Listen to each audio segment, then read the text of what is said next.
Put your hands up and go like this. Go, how embarrassing. I know, that would be embarrassing not to stop. And then we turn back around when I say stop and put our hands in our lap with, ready Tyler? Let's go both have the big smiles. With big smiles. Just like that, I know, because the teacher likes to see a smile, right? I love to see a smile. Can everyone say, thanks Tyler? Okay, Tyler, go ahead and take a seat. And now let me show you what it looks like. When you're in 5th grade, the teacher tells you who your partner is. So, Tyler, you two are going to be partners. Turn to each other, do what 5th graders do, thumbs up and smile when you find out who your partner is. Just like that. Excellent. Turn back around. Turn to me, turn to each other. Sorry. You two are partners. Okay? I'm going to have you still go ahead and go right back there again. I'm going to have you two turn to each other. Give thumbs up and smile. You're going to turn this way. Right here. Thumbs up and smile. Turn this way. Thumbs up and smile. You're going to turn back right here. You two right there. Turn to each other. Thumbs up and smile. You two.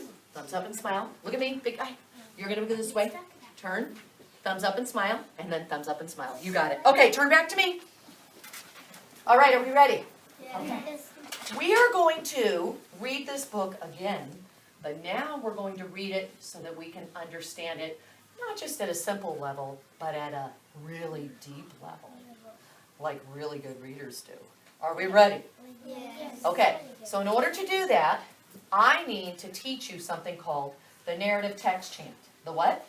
Narrative text chant. Because is this a story or is this information? What is it? Informational text. Is this information or is it a story? Let me figure it out.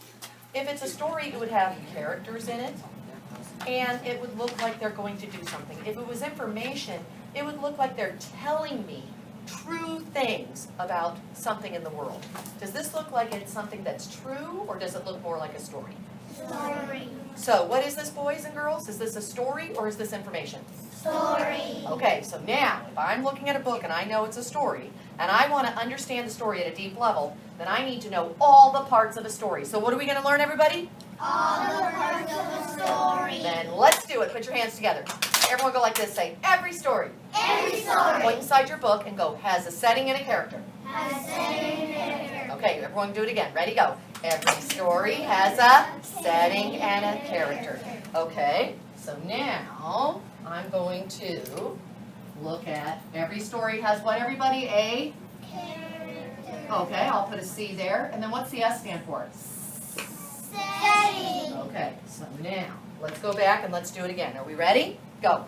Every story has a setting and a character. Okay, everyone, ready? Setting tells us, look at your wrist and say time, like you're looking at a watch. Say time, and place. Ready? Do it again. Go. Every story has a setting and a character. Setting tells us time and place. What is setting? Time. Turn to your buddy and see if you can say it so far. Ready? Ready? Go. Okay, ready? Go. Every story has a setting and a character. Setting tells us time and place. All right, turn back around to me.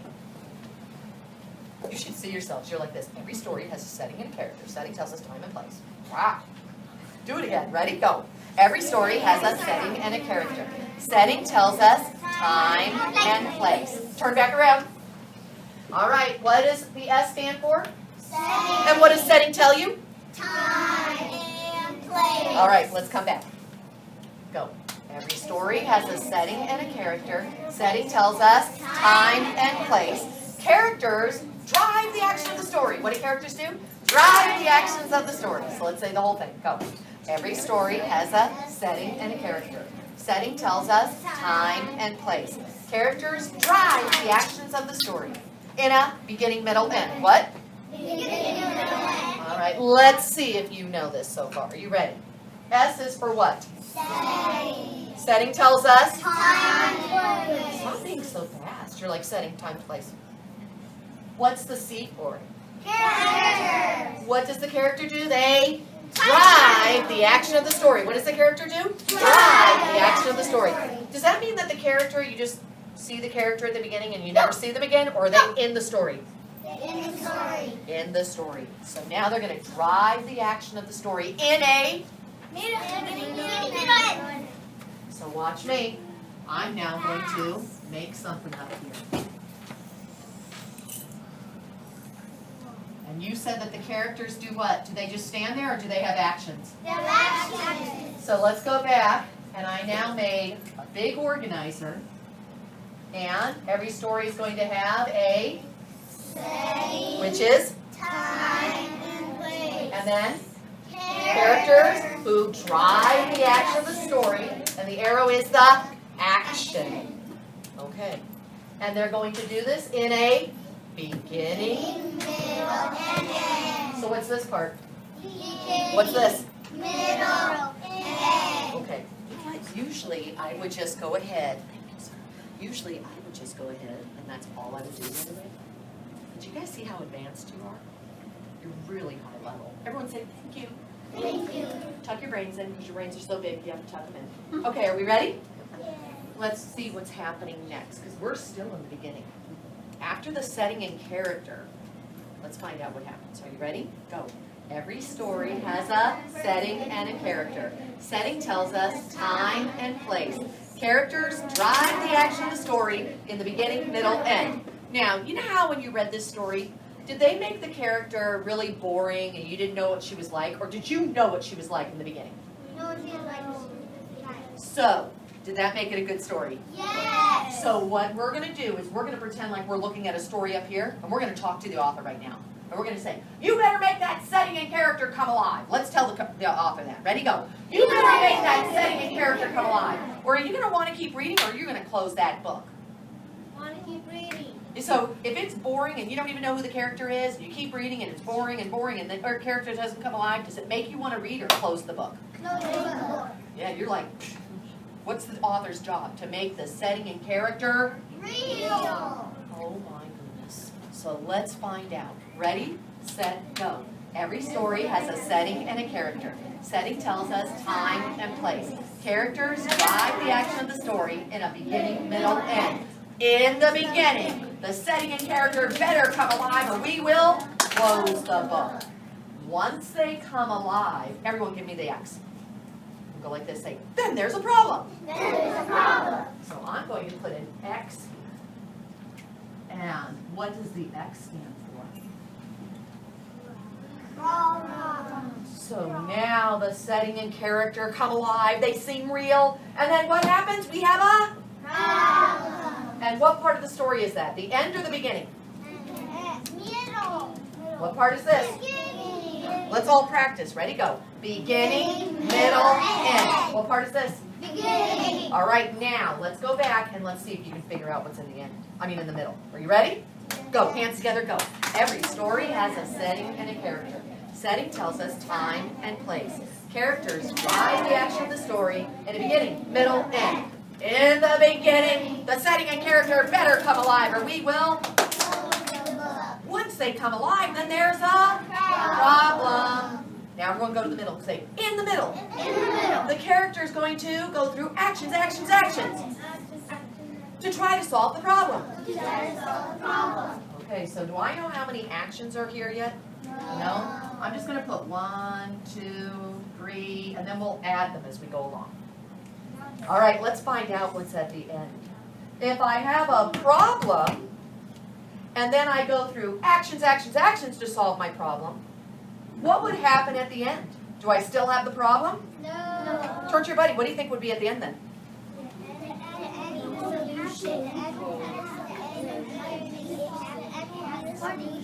Hold on, I'm going to go ahead and I'm going to pick a stick. Ready? Let's see. Sophia, where are you?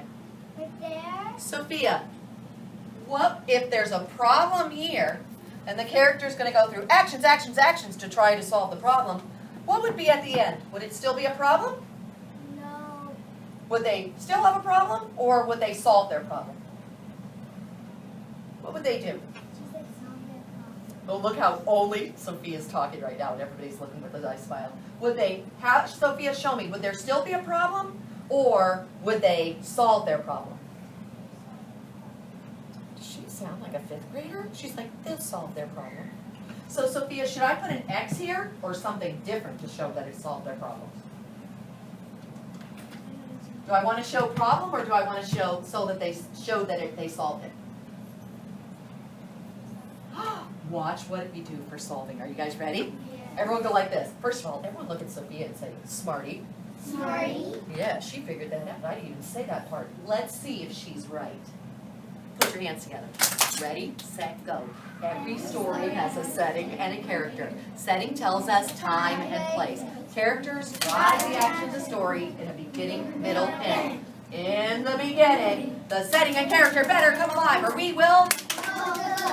Once they come alive, then there's a problem. In the middle, the character goes through actions, actions, actions to solve that problem. In the end, everyone go like this, is the solution.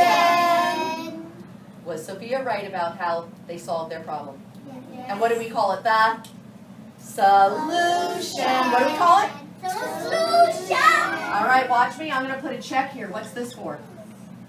Solution. Oh my gosh. And where is it? In the and what's that called? The Solution. Okay, everyone go like this. Go. Solution. Solution. Now give a thumbs up and go. Is the character successful Is the character successful or unsuccessful or unsuccessful? at solving the problem? Okay, let's see if we can do the whole thing. So why am I putting a happy face and then a sad face? Because a character can be successful or unsuccessful at solving the... All right, let's see if we can do the whole thing now. Ready, set, go. And then you're going to turn to your buddy and do it. Ready, set, go. Every story has a setting and a character. Setting tells us time and place. Characters drive the action of the story in a beginning, middle, end. In the beginning, the setting and character better come alive or we will. Once they come alive, then there's a problem. In the middle, the character goes through actions, actions, actions to try to solve the problem. In the end, is the solution. Is the character successful or unsuccessful at solving the problem? All right, now everyone look at me and say, who cares? Who cares? Why was the story written? Why was the story written? Oh, the story was written so that I could learn a lesson. Everyone say, the story was written so I could learn a lesson. The story was written so I could learn a lesson. And then that's called the moral of the story. Everyone look at your buddy and say, that's called the moral. That's our moral. Okay, my friends, hands together. Let's see if we can do the whole thing. But turn to your buddy. Ready? Set, hands together. Go. Every story has a setting and a character. Setting tells us time and place. Characters drive the action of the story in a beginning, middle, and end. In the beginning, the author better make the setting and character come alive or we will. Once they come alive, then there's a problem. In the middle, the character goes through actions, actions, actions to try to solve the problem. In the end, is the solution. Is the character successful or unsuccessful at solving the problem? Okay, put your hands together and say, who cares? Ready, go. Who cares? We do. Why did the author write the story? To teach me a lesson. Everyone say, what's the fancy word for lesson? Moral. I love it. Are we ready? Sit up tall, legs crossed, look straight up at me. We just learned all the parts of the story. Now, let's see if it's true. You read this, mice and beans, correct? Yes. Now watch what I did. We're going to open it up. And where am I going to be? End or the beginning?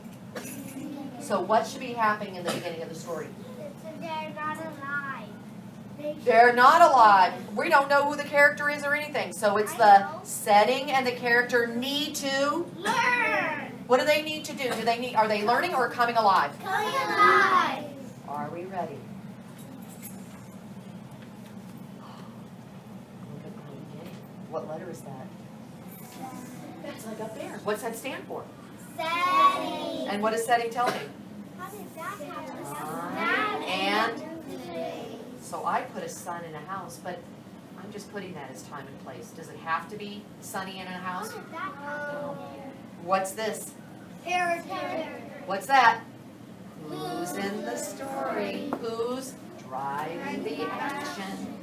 And what happens to the setting and character? Should they just be blah or come alive? Come alive. So everyone look and say, you better make that character come alive. You better come alive. Come alive. All right, and then what would happen after they come alive? Problem. Let's see if you're right. Show me what the problem looks like. Give it to me. Are you ready? I know the problem. Hold on a minute. Were you right? Yes. Is that the problem? Yes. So is the problem on this page somewhere? Yes. Oh my gosh. Oh, and was the character and setting still coming alive? Yes. Wow. Okay, let's go. Now that they're there, we have our problem. Where are we heading? Are we staying in the beginning or going to the middle? Middle. What's in the middle? Now that we know the problem, ready everyone? What's going to be in the middle? Actions to try to solve the problem. Okay, so now let's look and see if you're right. Do we have an action? Everyone say, first action. First action. Second what? Action. Third Action. Fourth action. Fifth action. Sixth action. Seventh action. Oh, look at this. Both pages are the seventh action. Sometimes it can be more than one page, huh? Eighth action.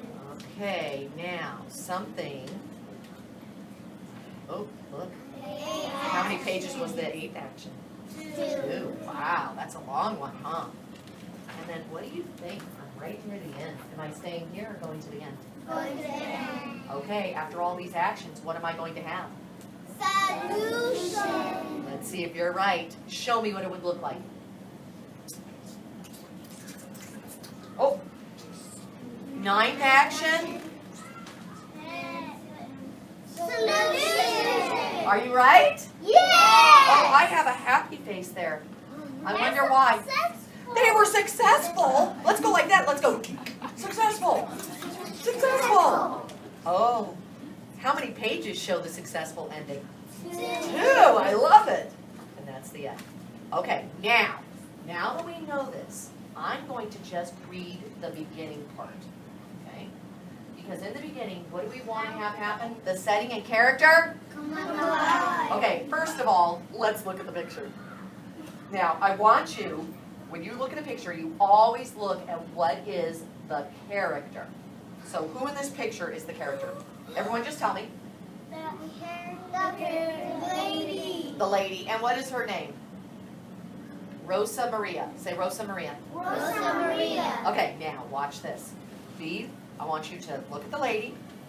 I want you to make her face. Are you ready? Go. All right. I want you to look at everything that she has on. What does she have on? Look at that. Let me show another page with it. Apron. Apron. It's an apron. She loves to do what? Cook. So what would it be, overalls or an apron? Apron. Because would overalls make sense if they look like overalls? Yeah. But if you know she likes to cook, what would it be? Apron. That's what a good reader does. They go, oh, that looks like overalls, but wait, she likes to cook. No, it's an apron. Love it. Smarty. Are we ready? Yes. Okay, so now let's be her. Ready? Go. Put the apron on. Now look at her house. What kind of person would have a house like this? Does it look like a boring house? No. What kind of house does it look like? Fun house. Turn to your buddy and tell them what makes this house fun. Look at it. What makes fun? Because we get to make cookies and stuff. Look at the house. Show me what the house looks like. What on the house makes you think it looks like a fun place? Because it has so much flowers. And because we get to cook cookies. Okay, I'm going to go ahead and I'm going to choose a couple of people's names. Where did I put my 6? Oh, over there. Okay. So you guys ready? Turn back around. Daniel. Where are you? Right there. Daniel, what on this picture makes you think this is a fun house?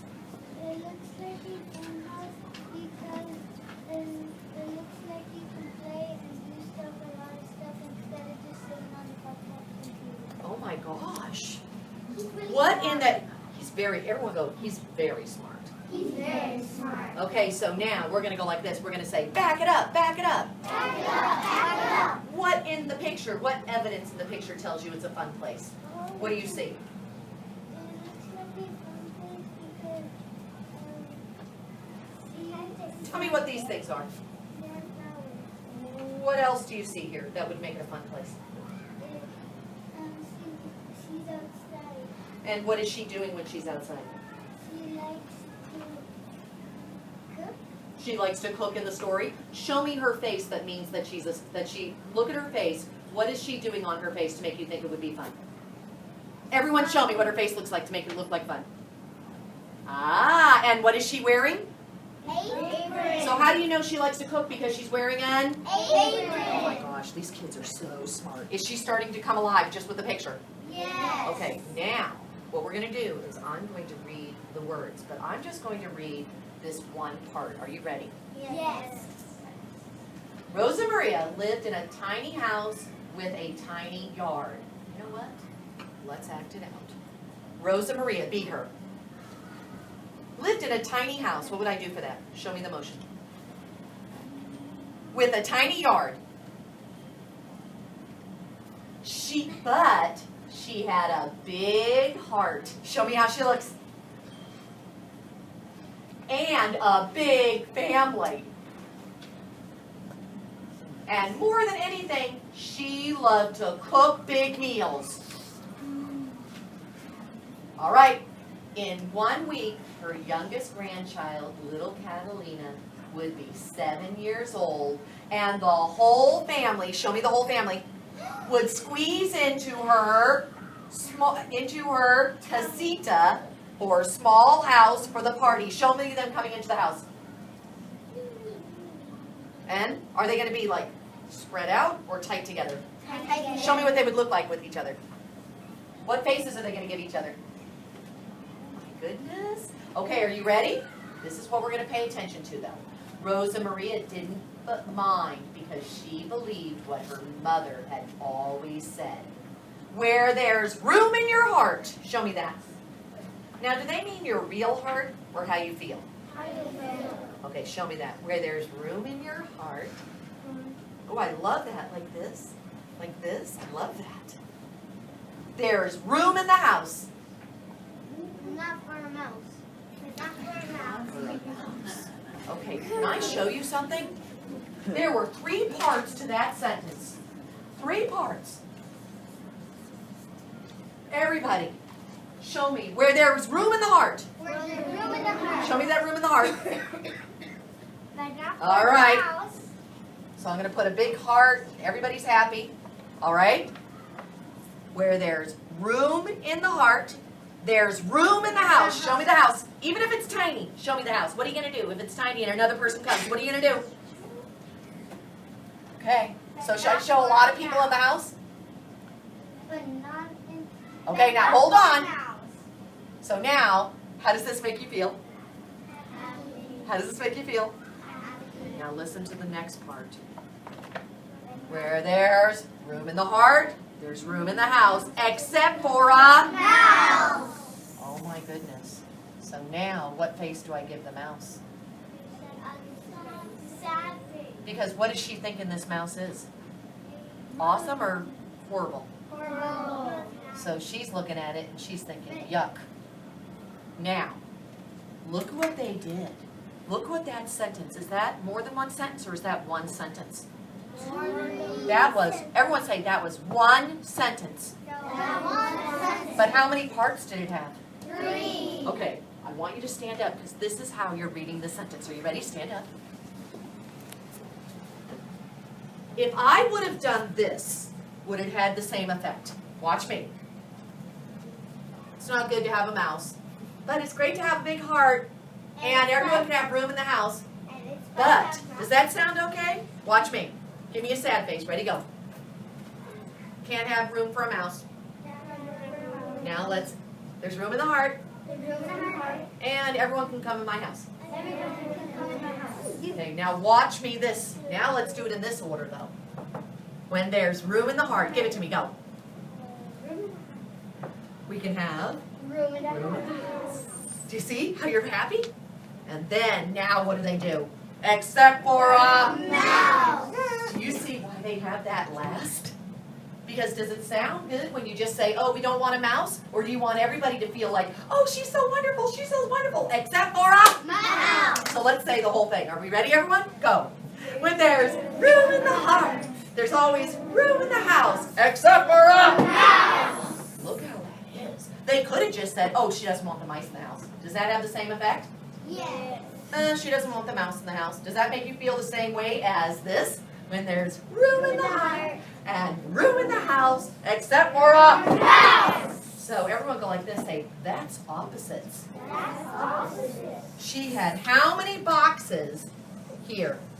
How many parts to the sentence? Look, there's 3 parts. How many parts were here? 2. How did they make you feel? Show me. Happy. And then, how many boxes here? 1. And how did she make you feel? Sad. Yeah, and angry, like, huh? So now, look what she's doing. Are these the same or opposites? Opposite. So, is it going to have the same effect if I just said, oh, she doesn't want a mouse in the house? Or, making you really happy, then sad? Which one's going to have the better effect? Just sad or happy and then sad? Happy and sad. Okay, take a seat, take a seat. Everyone say, good writing, author. Right. Okay, I'm going to read it again, and this time you act it out. Are you ready, guys? Okay. When there's room in the heart, hey, do you guys want to almost do it like this? Like you stand, because you're getting so happy? Okay, crouch. Crouch. This is what crouch looks like. Crouch looks like this. Yeah. Okay, down a little bit further, because you're going to come up in a minute. Okay, you ready? When there's room in the heart. Ooh, and you're acting it out. Ooh, I love this. There's room in the house. Show me the big smiles. Oh my gosh. Yeah. Except for a mouse. Except for mouse. Okay, did the author make this setting come alive? Yes. Did the author make the problem come alive? Yes. Okay, now I'm going to have you turn to your buddy and do something. Setting. Where is this story happening? Go, tell your buddy. Go. Make sure you're sitting on your bottom. What kind of house? What kind of house? Okay, turn around. Molly, where are you? Okay, Molly. And when I choose your name and you're turning around and you're sitting on your bottom and legs crossed, can I choose you?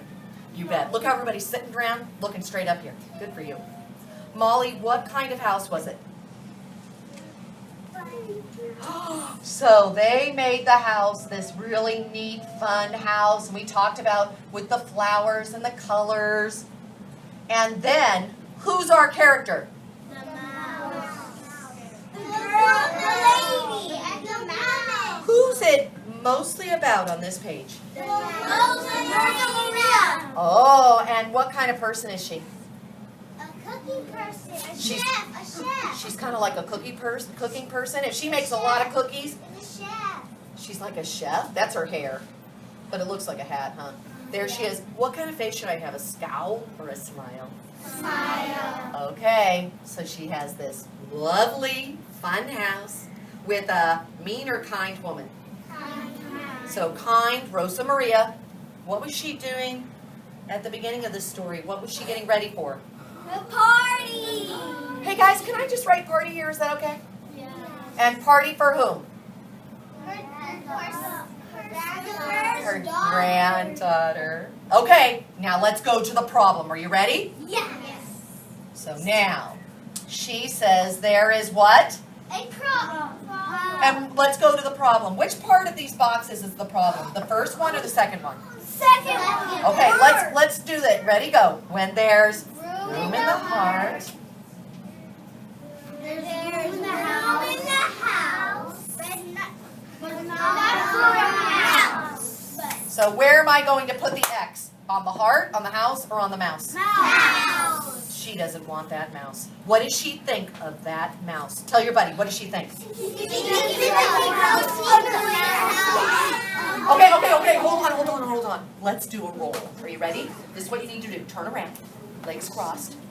We need to now become actors and actresses. Are you ready? Hands in your lap. turn around to me. Make sure you're facing me because I want you to see this. Turn around this way. Turn this way, Brunette. Are you ready? Okay. You are going to be right now, first of all, Rosa Maria. Put the glasses on. Put on your apron. Show me your face. Now, I want you to talk to the mouse, Rosa Maria. Turn to your buddy and tell them, what do you think of the mouse? Tell the mouse, what do you think? What are you going to tell the mouse, Rosa Maria? Are you going to say, oh, come on into my house? Yeah. Hey, I love you.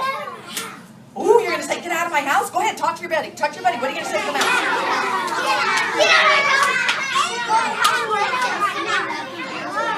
Okay, turn back around. Now put on the mouse ears. Now, I want you to be the mouse. What are you going to say to Rosa Maria, mouse? Turn to your buddy and tell them, go. What kind of mice were these? Were these mean mice? No. So would they say something mean to her? No. Okay, tell your buddy, what would you say?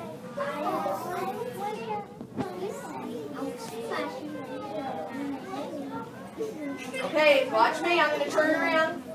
Here we go. Andrew, where are you? Andrew, what would you say if you were the mouse? And Rosa Maria said, I want you out of my house. What would you say?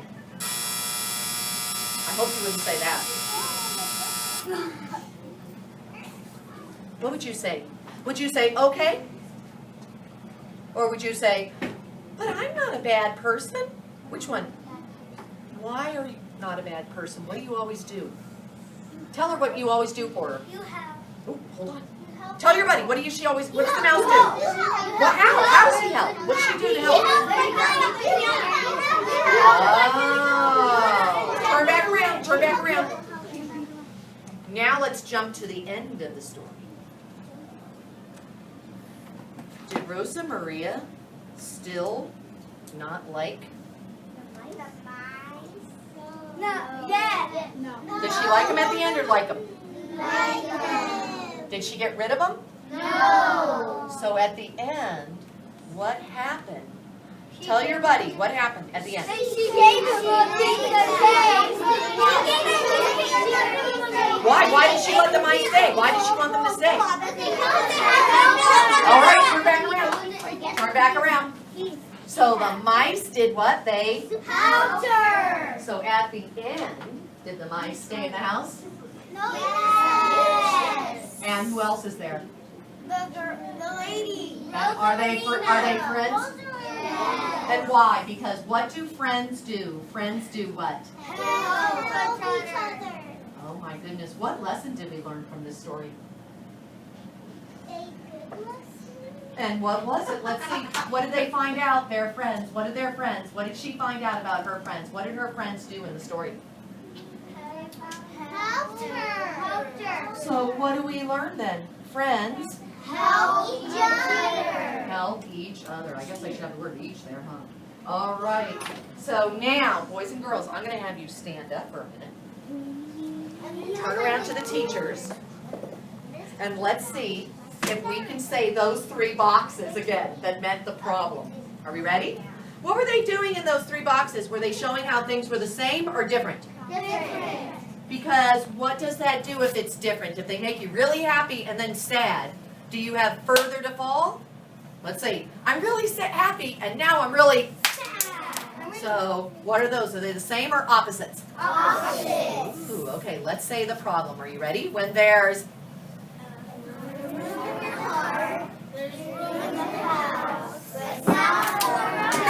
and what was the problem? That she didn't want the in her House. All right, turn to the teachers and say, thank you very much. Thank you very much. Say, we analyzed the story. We analyzed the story. All right, my friends, can you go back to your desk? And if a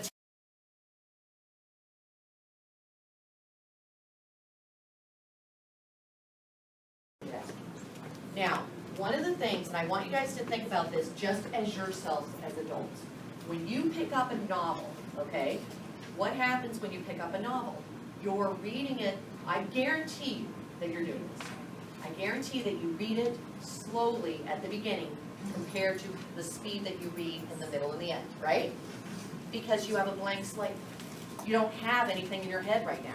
Do you ever notice, have you ever read a story where they introduce all these characters at the beginning and you're really annoyed, right? Because you're like, okay, I don't even know who they're talking about right now, right? But isn't it amazing how when you get into the story and the whole world's there and you know who all the characters are and a new one comes in and a few can come in and you're much more at ease than if it's the beginning, because nobody's real yet, okay?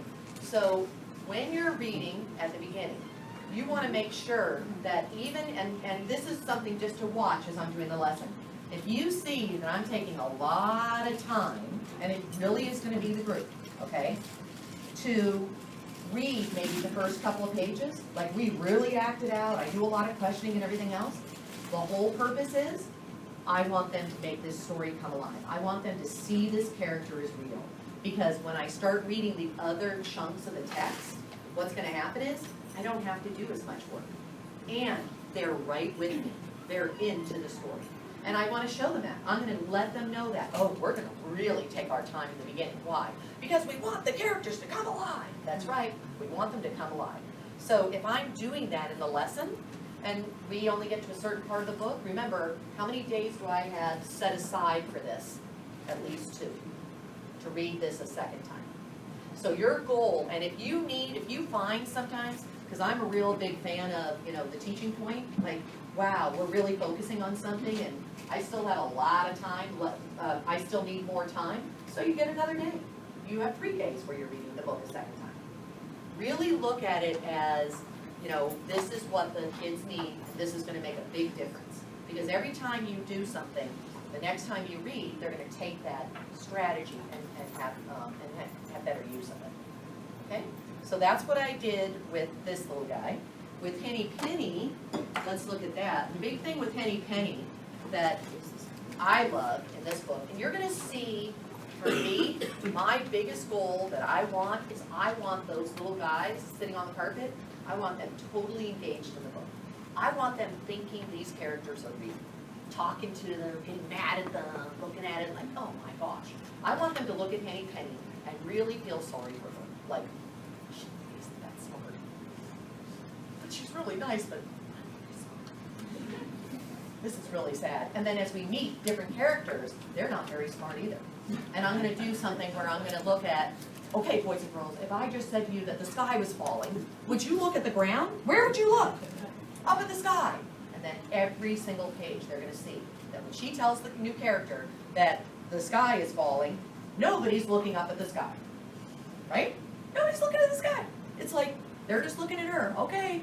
So the whole moral of the story, and then the only person that isn't foolish, who really is smart, is the fox.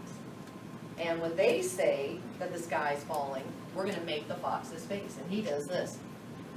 Starts licking his chops. Why is he doing that?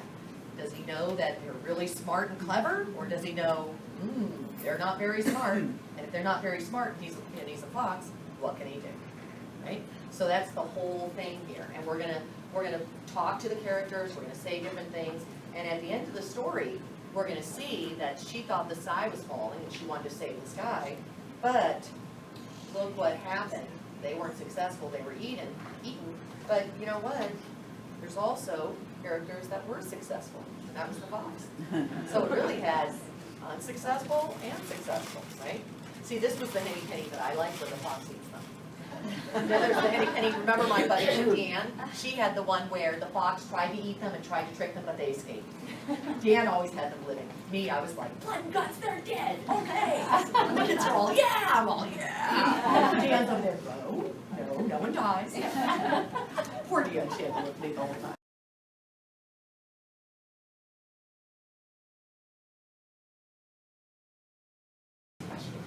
Okay? And the questioning, the big thing about that is that I want them to use information from the text to prove their answer to their question. Okay? So those are all the different things that I'm doing. Would you teach all of this at one time? No.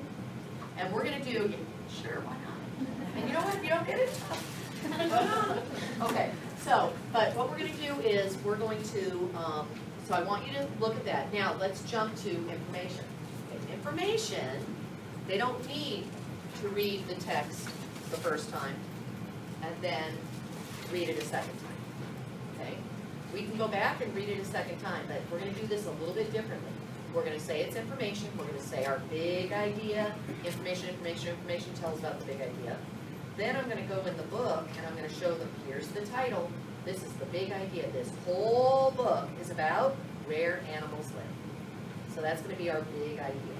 Because then we're gonna go to chapter 1, and chapter 1 is also going to be the big idea. So when I'm reading a chapter book, many times it's the title, and chapter 1 is gonna tell me the big idea of the whole book.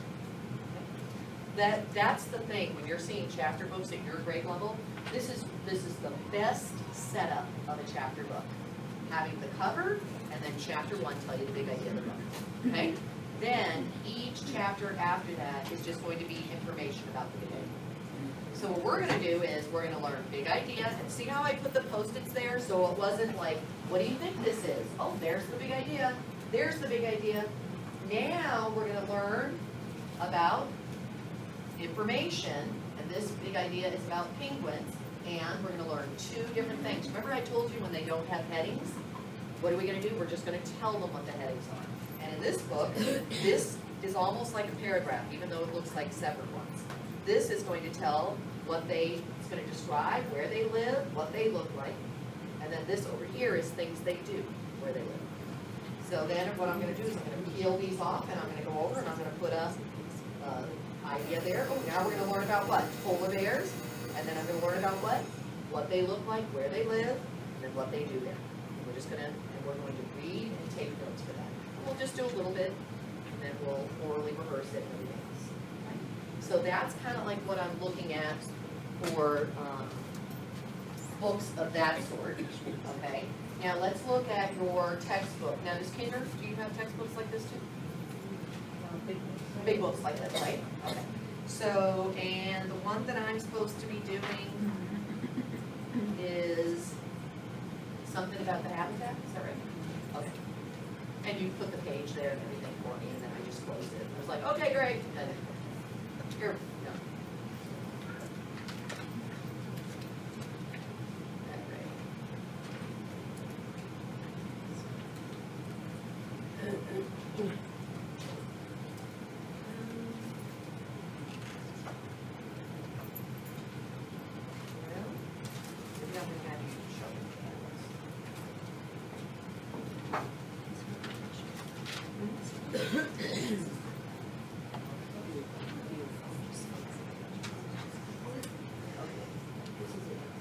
All right, so we're going to look at, in the textbook, you have a lesson, and there's basically how textbooks are set up is introduction, body, conclusion, okay?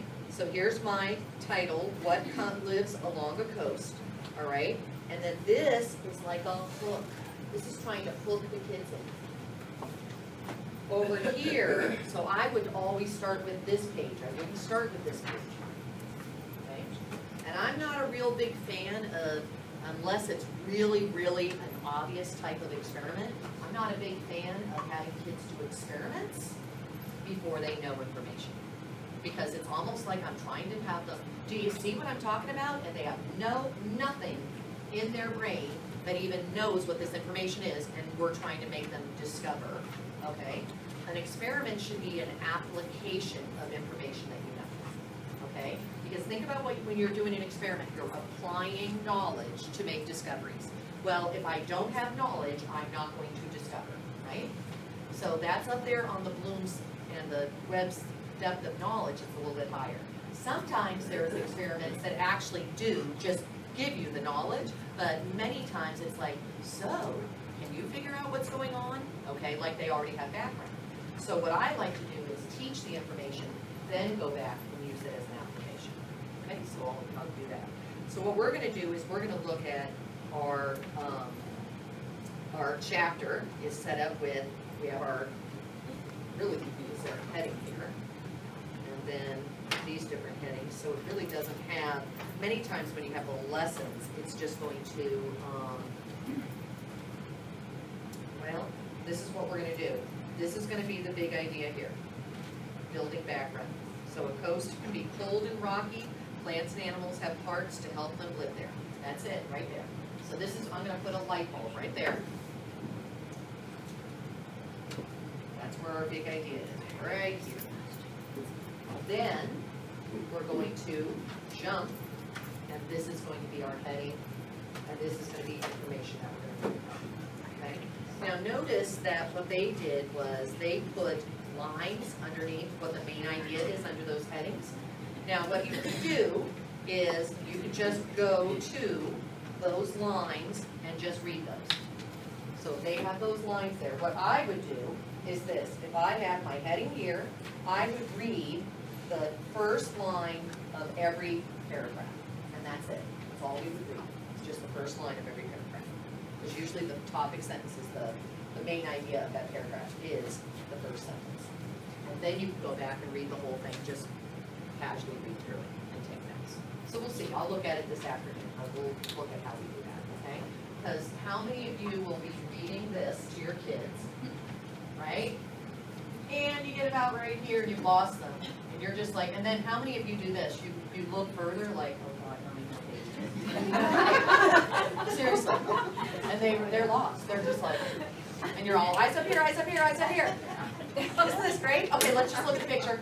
Okay, look at the picture. Okay, we're done. All right? And then nothing, no one knows. So what we want to do is we're going to look at, when we make the organizer, we're going to look at this, SS cycle, or I may just make 2 boxes, it depends on the group, and that's for the big idea. Then we're going to go into each heading. So each heading is going to have a number. And actually, because it has paragraphs under the heading, I'm just going to, and I lost the page again, there it is. Okay, so there's my big idea. And then now what I'm going to do is, I'm going to just put an H here for heading, okay? And then we're going to have 1, 2, 3. So I'm going to put 1, 2, 3. And we're going to have 3 pieces of information that we're going to learn about. So I'm going to go over here, and everything here is going to be my headings. Then over here, I know that there's 3 paragraphs, so how many pieces of information am I going to have? 3. And I'm going to go to the next page, and what do we have? Heading, 1, 2. Okay. How many pieces of information will we have? 2. That's it. And we're just going to read the first line of each one. Okay. Then we can go back and read the whole thing. Why are we doing that? Because when you read everything through, they have a really difficult time understanding what's going on. And what my goal is, so watch when I do the lesson, I'm going to be saying what the heading is, and I'm going to constantly refer to the big idea.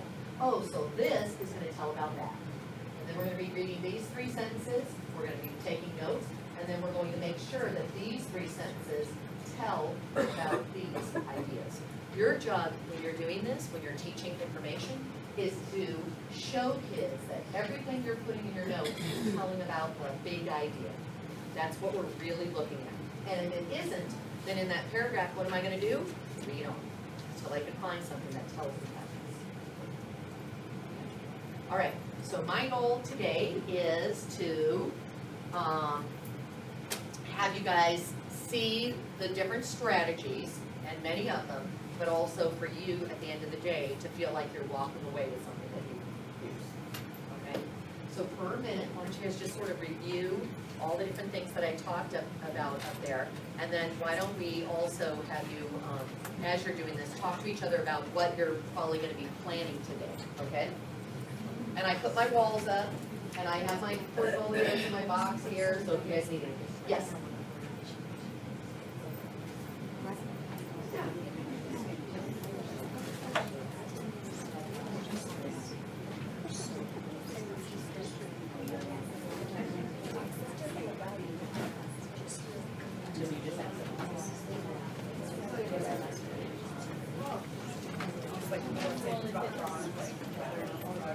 And I'm going to read that part of the text where animals live.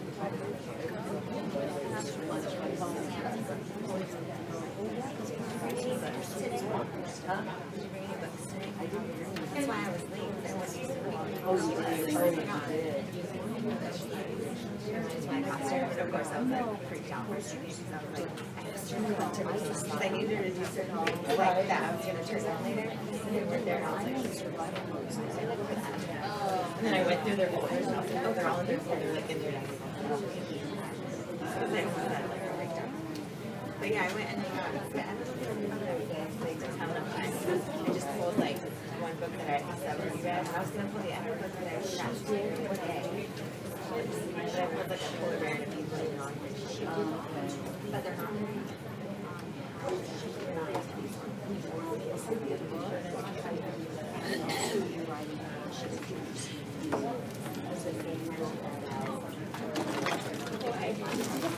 Same thing. Same exact thing. Okay, let's come back because we have about 20 minutes, so let's sort of talk to each other about different things.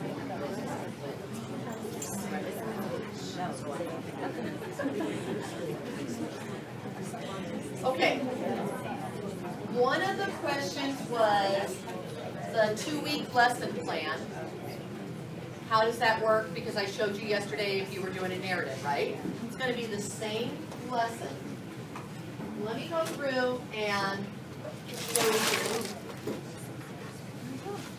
Here's the 2-week lesson plan. Now, if you're doing a 2-week lesson plan, that means that you're going to have all of your reading comprehension as well as writing standards that you're going to be addressing here, connected in your English language arts time. So this is your English language arts block. You need about 40 minutes, let's say, 40, 45 minutes, and sometimes it may be 20 minutes at the beginning of the year. I taught kinder. 15 minutes, 10, 5. Oh my gosh, 2. Let's move on. Do a song, right? Do a song. You know how it is, okay? How many of you have ever had a plan book where, you know how you do the days and then you just keep putting arrows like, okay, right? Okay. I don't know if I've ever told anybody here this story before, but this is really true. I was a first grade teacher. I was doing a lesson, and I kid you not, when I wrote down something in my plan book, it was going to be good. You know what I mean? Like, I was like, this is going to happen.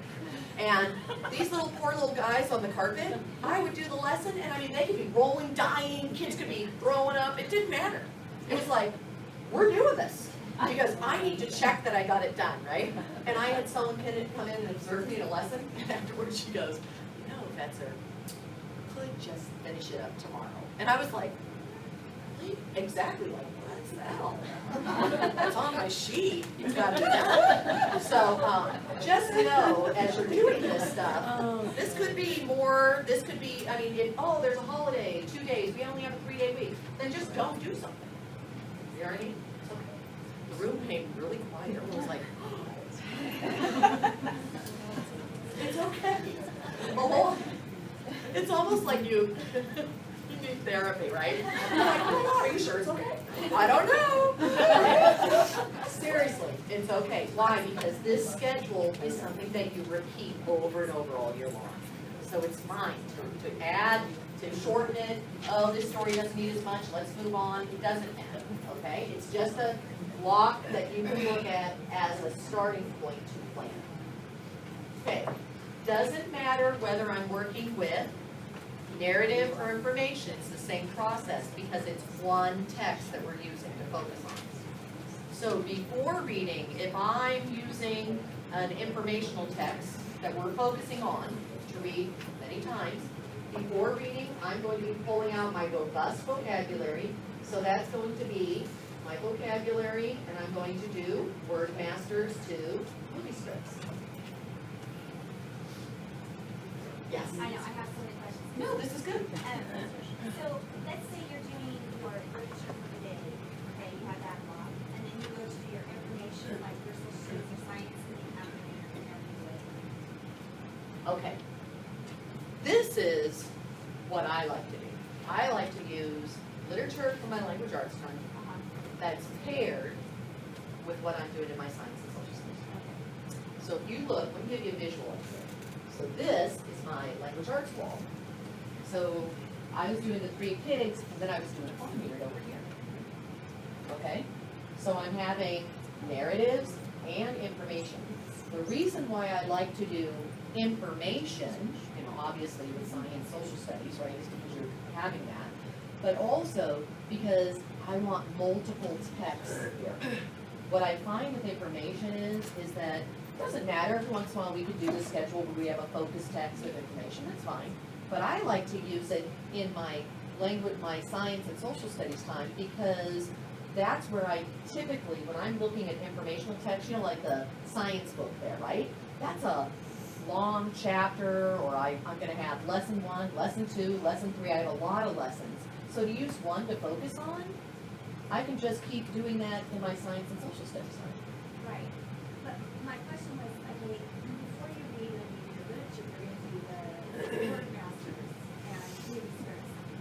Do you do the same No. lesson with different words? Because that would be like just. So now, what I'm gonna do here, okay, is, so this is, remember when we did the vocabulary?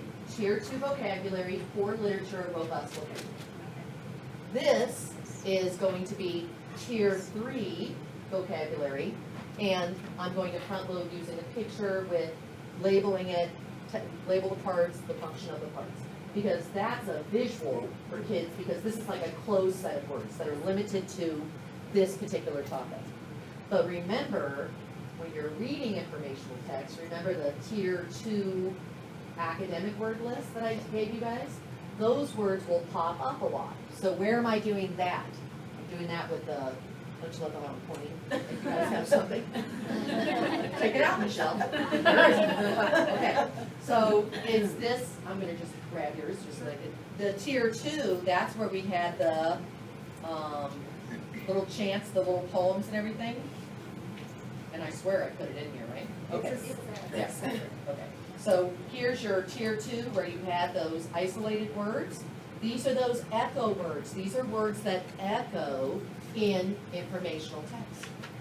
But we can't find text, right? That's the difference, is these are actually by their frequency, how often they occur, and they're divided up in grade levels. So if each grade level focuses on their group, as the kids go up in the grade levels, they will have these words mastered. So this is a completely different activity that we did with the poetry or with the narrative parts that we were talking about yesterday, right? Teaching that. So when I'm looking at vocabulary in information, I'm looking at the topical words. When I'm looking at those tier 2 words for the academic word list, that's something I'm always doing over here and making the connection wherever we come upon it. Okay? So that's where my vocabulary is. And then, so I have Word Masters to Story Blasters. We had the how to pick up a book and look at the book. Then we're gonna do the chant, have our organizer, and report on the chant. But the first read is always just a pleasant, good read. Then the second read is when we're going to take this text and use it to teach kids how to think at a deeper level, text structure and reading strategies. And then afterwards, we're going to have kids take the story, and this was just a retell that we did of the story, okay? Oops, this is the wrong one. Wait a minute, this goes over here. Aren't you guys glad that I'm training you today? I'm like, wait, something doesn't look right. Okay, so this, that I'm gonna put back up over here, is the story where we did the retell. What's the difference between a retell, recount, and summary, guys? Do you remember? Retell is only oral. Recount is, and they're just sequencing the major events, right? And then a summary is pulling out the most important information. Very different. And you're not doing summary. You're doing retell. And then if kids can retell and write, then have them do the recount. So what did we do here? We took pictures that you could draw or just Xerox off from the story. We mix them up, and then we do this. We're going to sequence them first. We're just going to put them in the right order. So how are we going to do that? Beginning, end, what happened in the middle. We put the picture, the beginning, then the end up, then we figure out what happened in the middle and put it in the right order. Then we look at the picture and say, C arrow to make a sentence. C is character. Who's doing the action? Action. What's happening? What is that character doing? So the mommy pig is waving goodbye to her 3 little boys because she doesn't have any money. Then we go to the next picture. Who's doing the action? The first pig builds a house of straw and the wolf blows it down and eats it. Who's doing the action? So we're just saying that to give them what in their head do they need to say. Because you ever notice that when kids look at the picture, they don't know how to make a sentence. So it's who's doing the action, what's happening. Who's doing the action, what's happening. And they orally say it. And then you could turn that into a narrative, a big book if you want. It could just be something that's oral. Or I could, during my writing time, I could have a 15-minute block every day where we take each one of those boxes and we say a sentence and we write it up for interactive writing, and we end up making this a big book. Okay?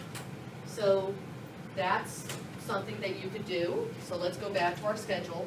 Vocabulary, word masters to story blasters, and then the SC arrow for the kids that have the big idea of the story. And then you have those small group lesson, you have the activities at the afterwards. After you do SC arrow, kinder, the kids can make this into a center where they then draw the setting, the main character, the character, and then the action. First grade, they can do the same thing, but later they can draw the pictures and write a sentence. So this could be a connection activity that you make all the time as a center, all the time. Yes? Can I clarify? So the setting, character, action, that little blurb, that's from just doing your version of a picture walk, right? Yep, and even before just a picture walk, just saying, I'm picking up a book in the library and I want to know if I can read it, if I like it, if I want to read it. So what does a good reader do? They look at the cover, read the title, Henny Penny. Is that a good title? A good title tells you who the story's about or what the story is about. It says Henny Penny. Is that a good title? Why? Who's it about? You're like, because that's the character in the story, Mrs. Fetzer? Most kids would just say who's it about. But of course you have Roger. Remember Roger? Yeah. That's the character, Mrs. Fetzer. Yes, he's the protagonist, if you want to know. Okay, okay, Roger, just go sit down. Okay, or, so I look at the title, the cover, and the first page. So if I'm picking up a book, because what are we trying to do at your grade level? Get kids interested in books, and they have to know how to pick up a book and figure out what it's like. So what do? I pick it up, I look at the title, Henny Penny, I look at the cover, and then I look at the first page. And I want to figure out, what's the big idea of this story? What's this whole story about? Do I want to read it? Is the cover or the first page going to tell me most of the information? First page, so I'm going to look at that. And I'm going to say, setting, character, action, just to get an idea about what's going on in this story. That's going to be those boxes. It's not the whole story. I'm just practicing having kids say, one day in the country, Henny Penny, because we know who she is because of the title. And then what about him? She thinks the sky is falling. Thinks the sky's falling. Okay? Or gets hit by a nut, thinks the sky's falling. So we're putting that in our little thing, and then that's our big picture there, okay, of what the story is. So that's day 1, Word Masters to Story Blasters, Word Masters to Movie Scripts, SC arrow. What if you don't finish this in this time period? Then what do? Move it to tomorrow. Yes? This one is for the narrative. Narrative. Okay, so this. So now, what if I was doing an information one? Just a one text that we're focusing on for information. Then, in your handout, you have SS light bulb. So if you go to page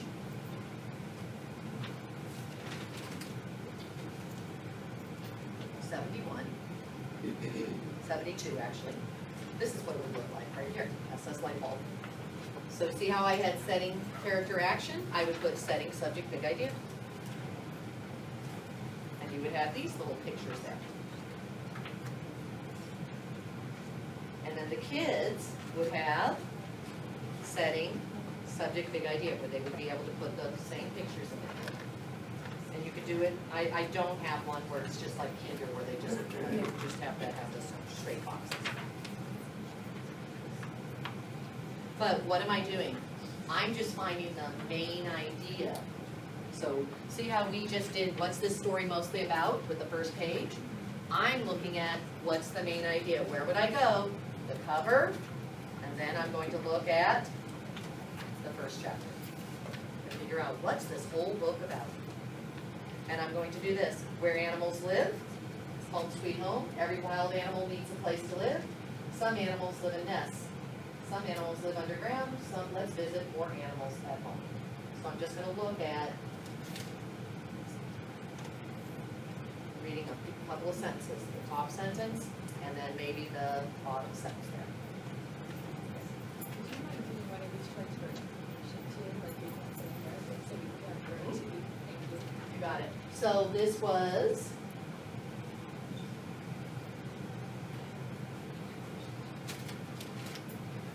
so what am I going to do? I'm going to do word masters to story blasters.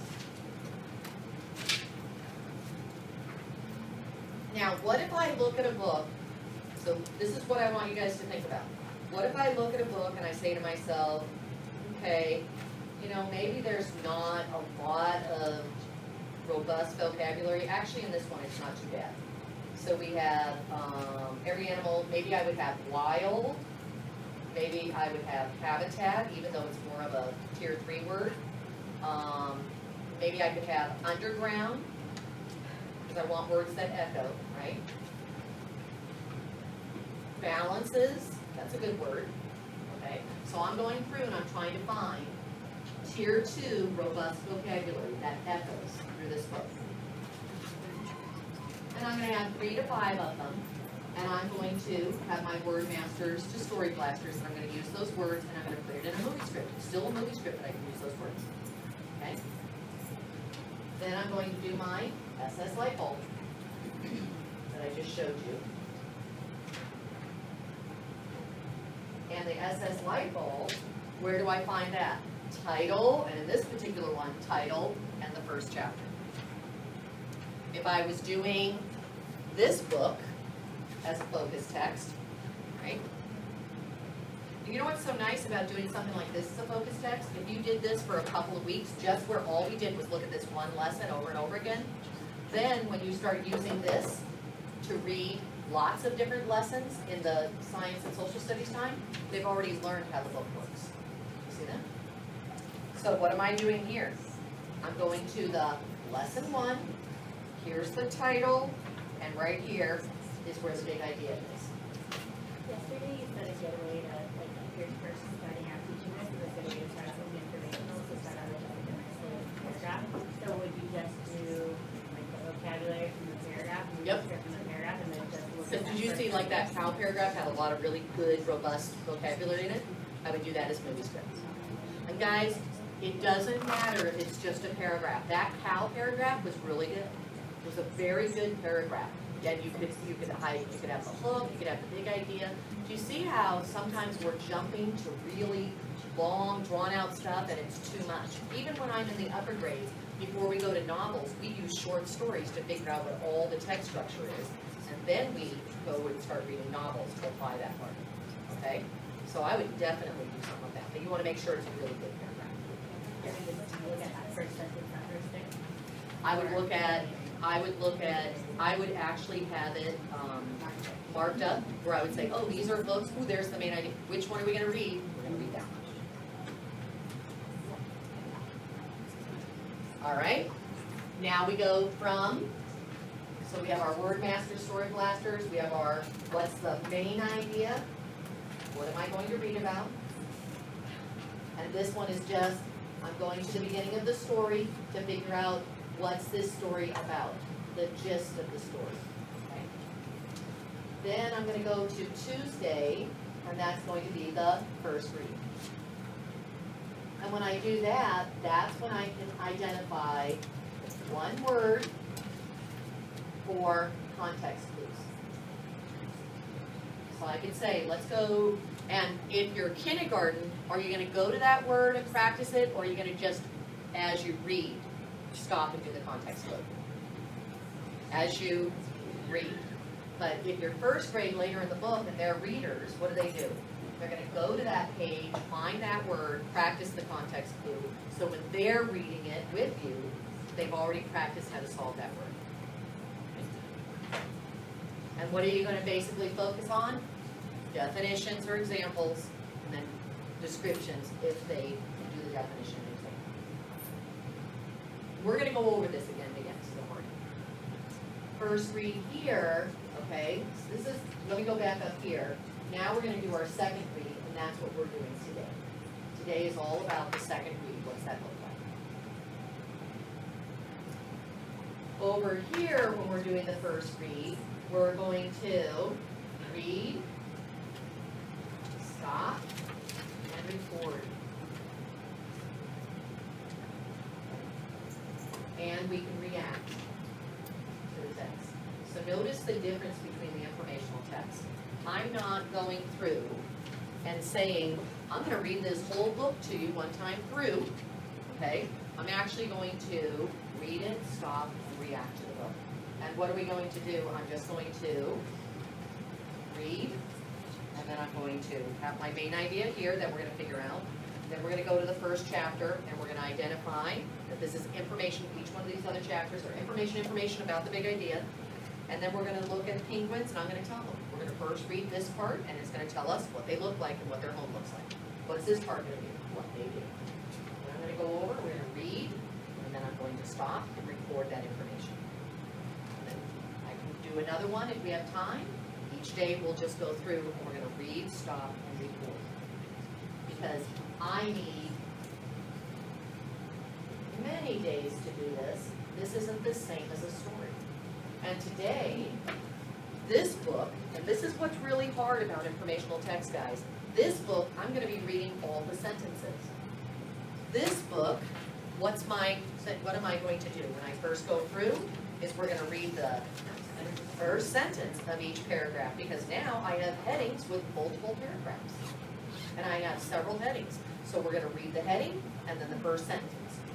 Then you can go through, after you do the whole chapter, then you can go through and just read the whole thing through in a nice fluent read, because now they have some sort of a framework of what the information is. See, what we try to do with information is we try to read this whole thing through, and what are they doing? They're dropping like flies, right? Because they have no idea of what to do, how to sort the information in their head, anything.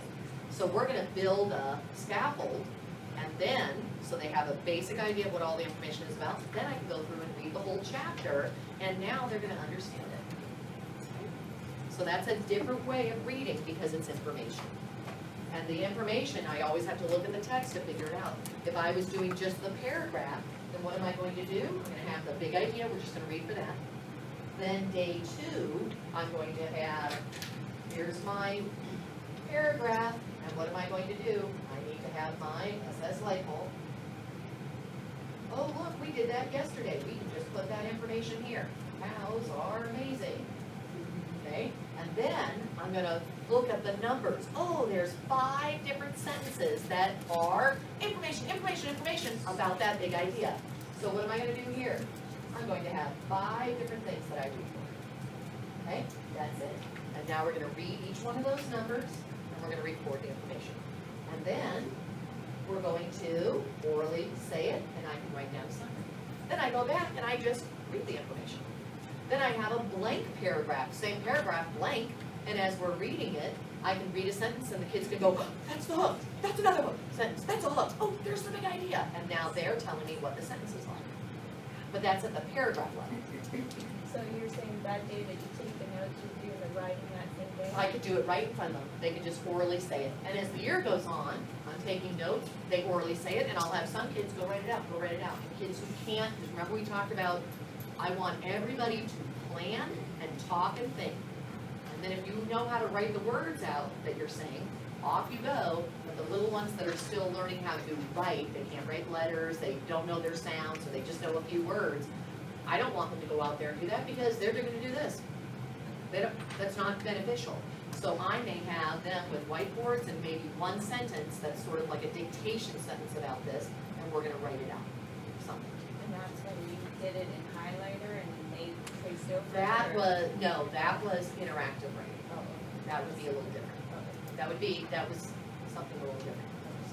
Well, Luke, that's like after reading if I want to do it different. We'll get to that. So when you're doing a note taking, you wouldn't do pictures, like you would just kind of do Pictures, keywords, Yeah. and we'll orally go back. And then later you go back. My biggest thing is, do you guys see how confusing it is with information? Because it's just a paragraph, this is how you would do it. Oh, here's the textbook, this is how you would do it. Oh, here's this book, right? It's very different. I have to figure out how I'm setting it up.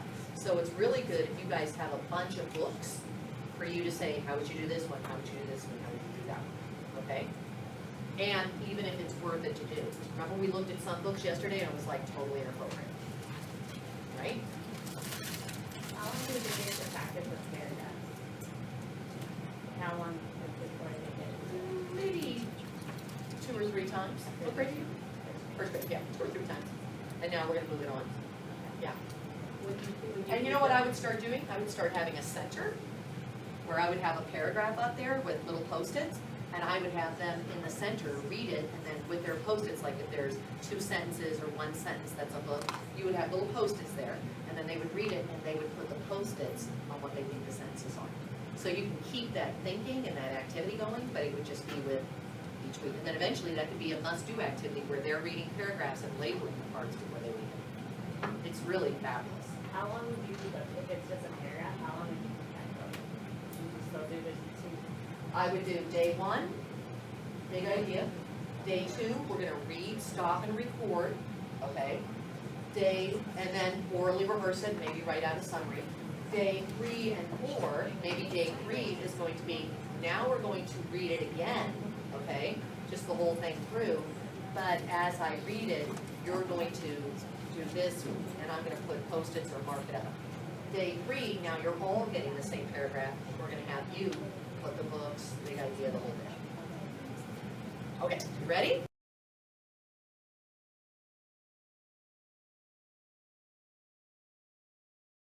Where I'm standing? Oh my goodness, look how smart everybody is right now. See how your body's swiveling this way? You're just turning this way like that. See how you're doing that? There you go, good for you. You see how yours are swiveling? Okay, now, we're going to do something right now that high school kids do. Hands to your face and go, oh my. I know, this is so exciting. Now, let me show you something before we start. I'm going to show you how high school kids talk with each other. What's your name? Okay, nobody do this. Is anyone going to do this? Say no. No. Okay, Josh, you're going to come sit right next to me and face the group, just like I am. You ready? Okay, now watch us. Watch what we're doing. When I say turn to your buddy, are you doing that right now? No. You guys are like, no, we know how to follow directions. All right, so watch what you're going to do. You turn to your buddy. So look what we're doing. We turn to each other. No one's doing this except for Josh and I, because you're watching to see what it looks like. Now, Josh and I are talking, and then when the teacher says stop, do you keep talking? No. No. Hands to your face. Can I hear a how embarrassing? Ready, go. How embarrassing. I mean, you're in kindergarten now. You don't keep going, do you? Do we talk? Do we touch each other? No. Shall we do a how embarrassing? Ready, No. go. How embarrassing. We don't touch each other, do we? No. And then when the teacher says stop, look what happens. We turn around, put your hands in your lap, and I better see smiles. Give me those smiles, I know. Okay, now are you ready? Watch this. First of all, can everyone say thanks, Josh? Okay, take a seat right there. All right. Now, what I'm going to have you do is this.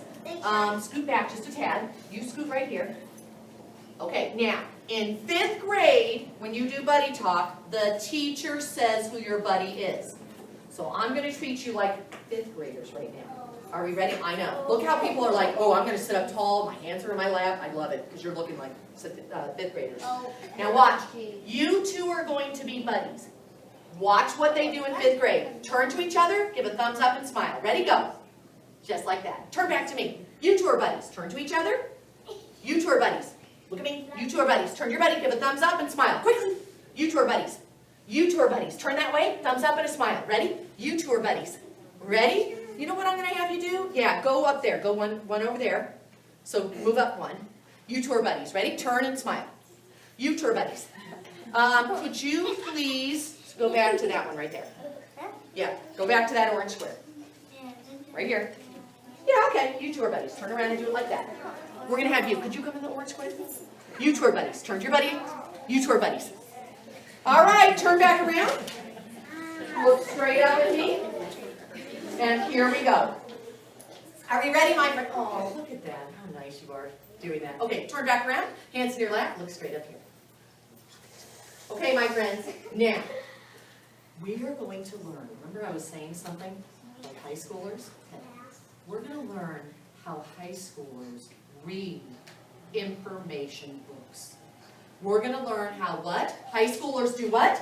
Read information books. Everyone look at me and say, what's information? What's information? Information is about, point to yourself and say, living things. Living You things. know what? But living things could be people or animals or plants.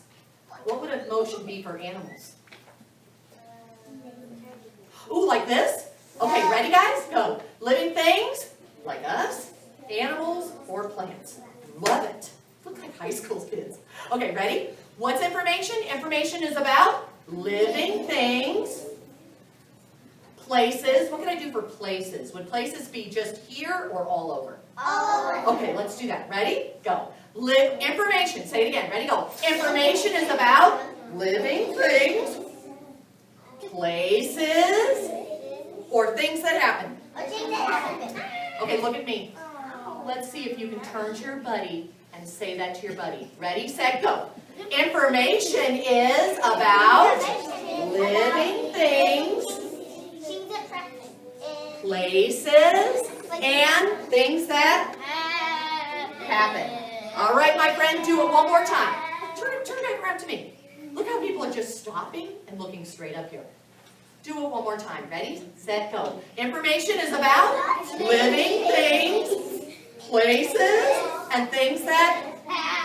Okay, turn back around. Okay, now, look how people are looking right back at me. See how they're turning back around, looking at me? Love it. Hands in our lap, ready to go. Now we're going to look at an information book. So what will be in this information book? It will be either about living things, places, or things that happen. Okay, don't say anything. Just look at the cover. Don't say a word. Nobody say anything. Watch. What do you think it's about? Turn to your buddy and tell them, what do you think it's about? Okay, turn back around. Can I just say something right now? Oh, look how my friend's just putting it right back on. He's not making a big deal about it. Do you see how that is? Go ahead and grab your shoes and you can go put them on over there. Go ahead, really quickly. See how you're doing that? And nobody's looking because they're all looking up here at me. See how my friends are doing that? They're sitting in there with their hands in their lap. I love it. All right, my friends, look up here. Do you have sticks with the kids' names? Right behind. Right behind. Okay. That's actually cards. Okay, I'm going to pick a card. Everybody say, that's fair. That's fair. So do you even need to raise your hand right now? No. Okay, let's see. Kyle, where are you? Here. Okay, Kyle, what is the information about in this book? Is it about places or animals? Animals. Do you think he's right so far? Yes. Okay, let's do what the fifth graders do. Are you ready? All right, get up here, Kyle. Come on, Kyle. Now watch this. Turn around. Don't look. Don't look. All right, Kyle. Everybody, he says it's about living things. Put your hands out and everyone go like this, say, back it up, back it up. Back it up, back it up. All right, Kyle, what did you see here that made you think it was about living things? Point to it. Is that an animal? Yes. Everyone, look at him, put your hands on your side and go, excellent job. Excellent job. Go sit down, smarty. Yes. So smart. All right, look straight up here. Here we go. Are you ready? So we know this book is going to be about what? Animals. Now watch. Ready? I'm going to read the title. Everyone go like this, say, I need the title. I need the title. I need the pictures. I need the pictures. To know the big idea. To know the big idea. Turn to your buddy. What do you need to get the big idea? The title and the pictures. Oh, look how my friends are just turning around now. Ready? Go. Here we go, my friend. And I'm going to have you go stand up over there, and then you come back when you're done. Okay, ready? Oops. You got it all done? Go right back over there, and then when you're done, you come back. Okay? All right, turn back around. Here we go, my friends. Ooh, look how everybody's turning and looking up here. Now, listen carefully. What did you need right now for the information? Everyone say, I want the big idea. I want the big idea. And to find the big idea, what am I going to do? Everybody say, title, and the picture. And did somebody named Kyle give us the picture information already? Yeah. What did he say this book is about? Animals. Turn to your buddy. What else is going to give you the big idea? Pictures and the... What's your name? Nicholas goes like this. Title. Like it's no big deal. Are you right? Is this about the title? Is the big idea the title and the picture? Get up here, Nicholas. Nobody do anything. Turn back around. Look at me. Ooh, look how everybody's looking right up here. Here, ready? All right, Nicholas. Point to where the big idea is. What is that, everybody? Title or picture? Title. Let's say, here's the picture, here's the title. Here's What's this one? Picture. Point to the picture. Point to the title. Oh my goodness. So right away, Kyle told us this was about what, everybody? Animals. And now my friend is saying, you need to read the title too. What do I need to do? Okay, listen carefully. Everybody, look how people are sitting up tall, their hands in their laps, they're looking straight up here. I'm so impressed. And I even see people with their legs crossed. I saw people fix themselves. Wow. Let's read it. Are we ready, everyone? Where animals live. You say it. Where animals live. Okay, now let's act it out. Ready? Show me where. Where animals live. Ooh, like a house. Okay, you ready, everyone? Go. Where animals live. So, what are they going to tell me about animals in this book? Turn to your buddy and tell them. What are they going to tell you?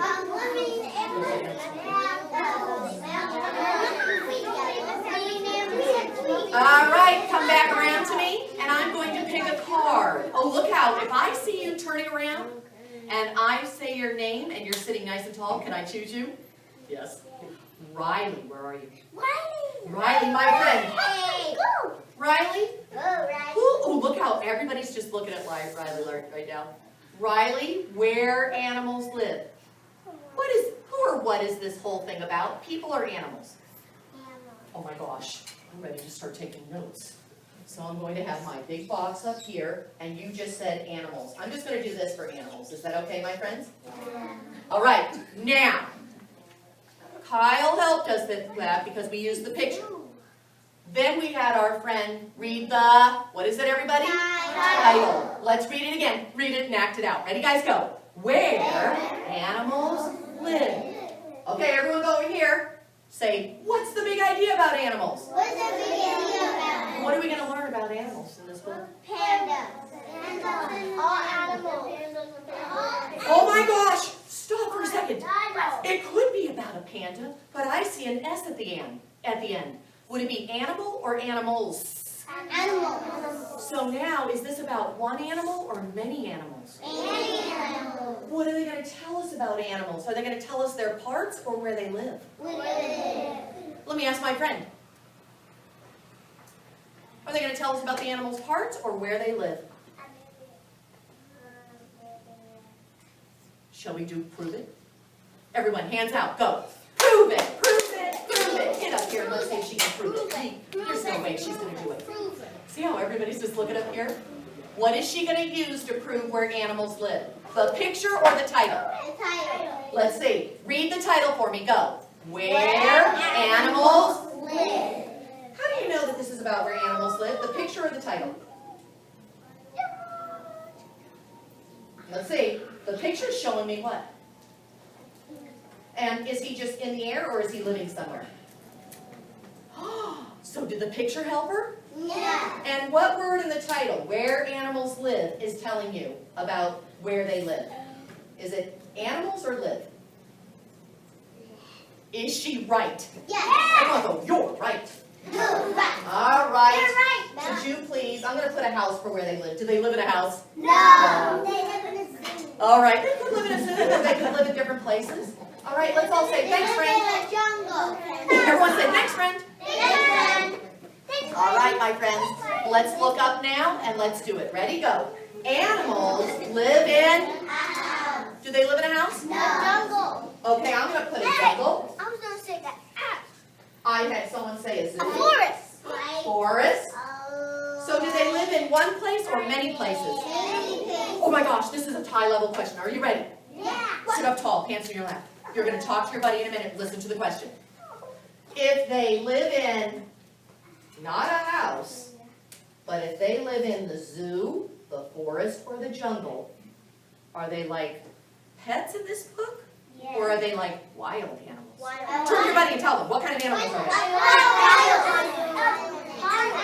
Okay, turn back around.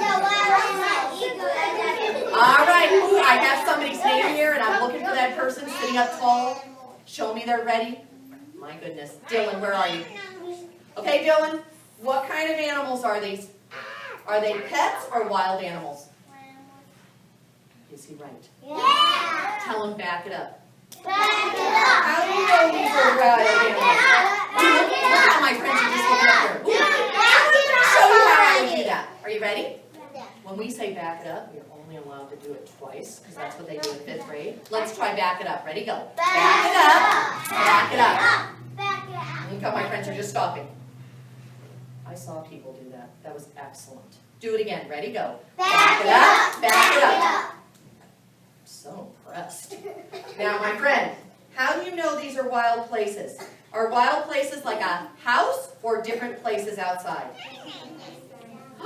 So, would the forest be outside? Yes. Would the jungle be outside? Yes. So what would I show here? Would I show one animal or would I show many animals? Many animals. So, what kind of animals are they? Pets or wild? Wild. All right, let's say thanks to our friend. Thank Go sit down. Smarty. Ready? Let's read our big idea. Ready, everyone, go. Say, wild animals live at the zoo, in the forest, or in the... Let's act it out. Ready, go. Wild animals live in the forest, zoo, or jungle. Turn to your buddy and tell them, what's the big idea? Go. Wild animals live in the... Give a thumbs up, smile, and then you're going to say ready, my friends? Say it again. Go. Wild animals live in the jungle, forest, or in the... All right, turn back around. Now, everybody look at me. Go like this. Say, big idea. Big idea. Got it. What's my big idea? Everyone tell me. Wild animals Live in the... forest, a zoo, Or in the... jungle. Okay, now everyone touch your shoulders. And go like this. Say, I need information, information. I need About shoes or about the wild animals? wild animals. Okay. Sit up tall. What would I see in this book? Would I see shoes or wild animals? Wild animals. Well, show me what a 5th grader would say. Oh my gosh, look what you're doing. Let's see if you're right. I'm going to go to the 1st chapter. What do I see? Are penguins wild animals? Yes. Did you need to go to the restroom? Okay, go quickly. Okay, you ready? No. All right. Are penguins wild animals? Yes. Okay, ready? Watch what we're going to do. I'm going to tell you about what everybody... That's a penguin!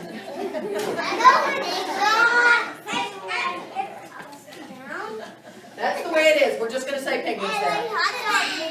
All right, my friends, are you ready? Look straight up. So now we're going to learn about, in this chapter, what are we going to learn about? Penguins. Are they wild animals? No. Yes. Do they live outside? No. Let's look. Do they live outside? Yes. Now, everybody, look at what I have. What are we going to learn about? Penguins and how they are what? And where they Live. Okay, let's look at a penguin. We're going to learn 2 things here. How many? 2. Okay, look carefully at my little Post-its. Everyone look straight up. We're going to have them tell us about a penguin, what it looks like, and what it can do. Everybody, what are we going to learn? What the penguin looks like and what it can do. Turn to your buddy and tell them, what are we going to learn about a penguin?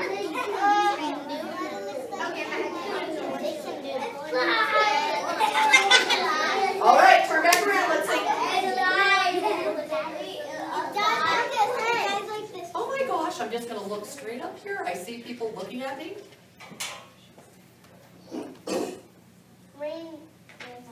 Renan?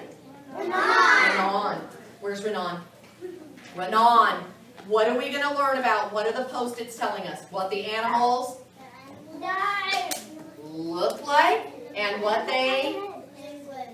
It's about penguins. And what the animals, where they like to go or what they look like. Okay, sit up, stand, let's stand up and let's act it out. Here we go. Oh, look how I'm going to have people just look straight up. Their heads are their left, other side. Let me read it. First of all, let's have everyone say penguins. Make sure you're a penguin. And I'm going to go ahead and say this really quickly. I'm looking at everybody who gets to stay here. That means that they're standing up tall and they're being like a kindergartner. Oh, look how everybody's going to make that decision. Look how we're making that decision so you can stay with our group. Are you ready? Everyone say penguins. Penguins. Now let me read this. Ready? Go. The South Pole is the coldest place on Earth. Let's act that out. Make the world. Now, this is north. What is this? South, and it's what? Let's read it now. Ready? Go. The South Pole is the coldest place on Earth. Who lives in the South Pole? Oh my gosh. Okay, hold on. Ready? But many penguins live there. Okay, ready? Let's read the first line again. Go. The South Pole is the coldest place on Earth. Many penguins live there. Live where? In the South Pole. Oh, stop being so smart. Special feathers. What are you going to do for special feathers? Some penguins. Can I just say something? I'm going to shake your hand. You're looking straight up here. Are you going to be able to stay with the group? You're looking straight up here and acting it out? I love that. I love how people are going to show me their following directions. Are you ready, my friends? Here we go. Do it again. Special feathers. What am I going to do for special feathers? Ooh, do it. Special feathers. Special feathers on what? Who has special feathers? Look at my penguin. Oh my gosh. Do it again. Being the penguin then. Go. Special feathers. Keep them warm. Show me what warm looks like. In the water. Show me the water. And on land. Oh my gosh, you're acting it out and I didn't even tell you? Okay, I'm going to read all 3 sentences and see if you can do it. Listen, go. The South Pole is the coldest place on Earth. But many penguins live there. Oh my gosh, I love you. You're doing such great penguins. Special feathers. Keep them warm. In the water and on the... Take a seat. Now I'm going to ask you my question. Are you ready, my friends? Let's see if you can do it. Ooh, look how everybody's just sitting up tall and showing me they're ready. Okay? Oh, no, my friend. I'm going to go ahead and ask you to go sit down on the chair over there. Okay? I'm sorry you're choosing not to be with us right now. How sad. That makes me so sad when we don't follow directions. Oh, look how everybody else is looking up here with their legs crossed, their hands in their lap. I hope you're going to choose to join us in a minute. Are we ready? Let's meet. I'm going to read it now and see if you can act it out. I don't think so, but we will see. Ready? The South Pole is the coldest place on Earth. Act it out with your buddy. Go. Look how you're doing that. But many penguins live there. Special feathers keep them warm in the water and on land. Okay, turn back around. Who are we talking about, everybody? Penguins. And where do they live? In the cloud weather. So what should I do? I'm going to make the earth. Should I say up here at the top or in the bottom? Bottom. But tell me, how does it feel there? Cold. Oh, I'm so smart. What else did they tell me about the penguins? What do they have so that they don't get cold? Tell your buddy, don't tell me, go. Special feathers. Special feathers. Turn back around. What word did you use? You didn't say just feathers. You said what kind of feathers? Special. I'm going to put the penguin here, and don't you dare even say anything other than, what a beautiful picture, Mrs. Fetzer. Ready? Here's the feathers. Are they just any old feathers or special feathers? Special feathers. And they keep warm where? When they're in what? Water. Or on the? Land. Tell your buddy, what kind of feathers would they? Would they be just loose or real tight? Go, turn your buddy, go. Are you ready to do Real this? tight. Real tight. Okay, turn it up, turn it up. Oh my gosh. Okay, let's see if you can guess this, if you can figure this one out. Nicholas, where are you? Nicholas, what kind of feathers would they have? Would they be loose or real tight? Loose. Let's see. So if I have clothing that's loose and it's cold out, what would happen? Would I be warm or cold? Cold. So if I want to stay warm, do I want clothes that are loose or are going to be tight? What kind of feathers would they have? Loose or tight? Tight. Why? Because it's really... Cold. Cold. Everyone say, is he right? Yeah. Say, you're right. You're right. Take a seat, smarty. Boys, what kind of feathers should I say they... What kind of feathers should I say they are? Just any old feathers or special feathers? Special. And Nicholas helped us because did Nicholas say that they were loose or tight? Tight. Turn to your buddy and tell them, why do they have tight feathers? Go.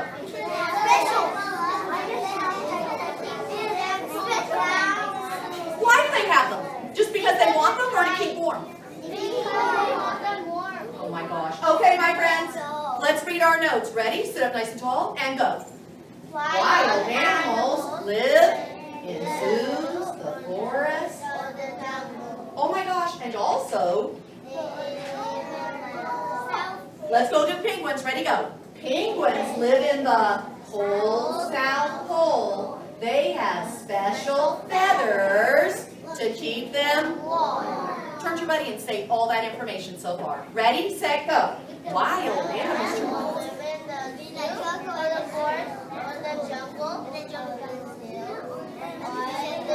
Nicholas, I want to hear you talk. There's a lot of ideas. Turn to your buddy, make sure you say it. Right there, sweetie. Put your buddy right there. See right there? All right, stand up tall. Stand up tall, quickly, stand up. Ready? Oh, look how my friend is showing me that you're staying with our group. Do you see how my friends are looking straight up here? Oh, look how my friends are. Hands on their side, looking straight up here. Ready? Looking right up here. Here we go. Let's read it, go. Wild animals Live in the zoo, the forest, or the jungle. penguins live in the cold part of the South pole. They have special feathers that keep them warm. Okay, now take a seat because you're not going to believe this. Watch what you're going to find out next about penguins. You're going to find out what they do there. What are you going to find out? Oh my gosh, how did you know they lay eggs? What told you? The words or the picture? Okay, let's find out if you're right. Are you ready? Okay, so now we're going to figure out what do they do. Shall we act it out? Ready, everybody? Penguins, show me penguins. Okay, listen carefully. Lay eggs on land. Do you want to stand to do this? Oh, yeah. Let's do it. You ready? Go. Penguins, give me your penguin. Lay eggs on land. Give me the lay eggs on land. Put your eggs there. All right, stand up tall, my penguins. Everybody listen carefully. I want to see if you know what to do because you have to take care of your little baby egg. Listen. The father penguin balances the egg on his feet. Show me what that looks like. Go. You better grab that egg first. What are you going to do? Okay. It stays warm there until it hatches. Be the egg right now. Ready? How are you going to feel, egg? Are you going to be cold or warm? Oh, I love how you're being the egg. Who are you going to look up at? Being the egg, who are you going to look up at? Who is that keeping you warm? Oh. Everyone say, thanks, Dad. Thanks, Dad. Okay, take a seat. I'm going to read it and see if you can act it out. Okay? Can I just say something that I just saw happen? What's your name? And what's your name? Can I just say that you just acted like grown men right now? No, I'm not kidding. And you know what? When you have grown men in the class, can everyone sit up tall and make sure that you're looking at them very proud? Yeah. Because they just sat down, they accidentally had an accident. Did you make a big deal about it? Did you say sorry? And did your friend say that's okay? And did you even turn around and shake hands? Go ahead and show everyone. And then you're turning around and your legs are crossed and your hands in your lap. And look at how my friends are showing us. That's what grown-ups do. How impressive. I'm very impressed with this group. All right, I'm going to read it and see if you can act it out. Are you ready, my friends? Yeah. Penguins lay eggs on land. I agree. I think you need to stand up. I don't see how you're going to do this. Okay. Ready, go. Penguins lay eggs on land. The father penguin balances the egg on his feet. It stays there, it stays warm there until it hatches. Thanks, Dad. Thanks, Dad. Okay, sit down, legs crossed, hands in your lap. Who are they talking about, everybody? The dad. Okay, let's do the dad thing. I'm going to make him big so we know he's the dad. Can I put dad up here? Or shall I put father? I think you're just acting so grown up. Look how your hands are making yourselves too. What does the father penguin do? What does he have to do first? Okay, I'm going to lay the egg, and where am I going to put it? And why? Why does he do that? To keep it warm. Okay, now we're going to say the whole thing. Ready? Go. Wild animals live in zoos, the forest, the jungle. Penguins live in the cold South Pole and have special feathers to keep them warm. The father penguin lays eggs and balances on its feet to keep it warm. All right, my friends, are you ready? Stand up. Look at the teachers. Put your hand on your belly. Put your other hand behind your back and say, we're reading information. Just like high schoolers. All right, give them a wave. And let's give a clap.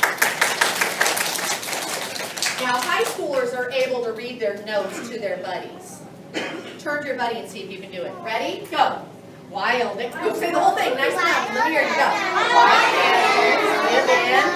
Wild animals live in the South Pole. They have special feathers, and the father lays the egg and balances on its feet to keep it warm. All right, sit down and put your hands in your laps, smarties. Okay, let's give them a round of applause. Good job, guys.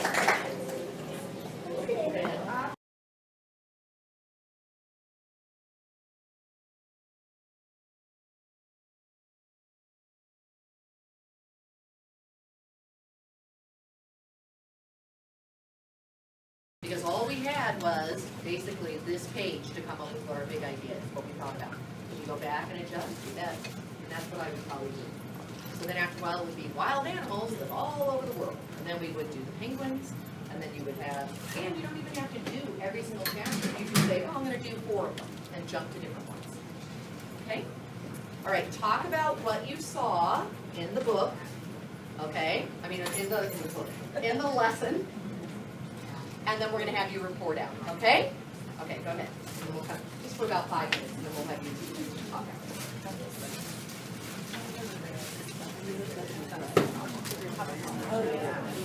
Well, right.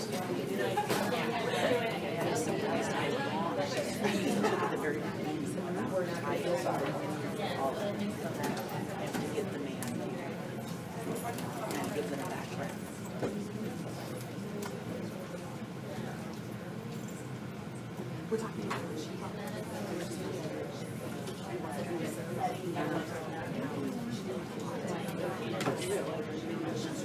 Right.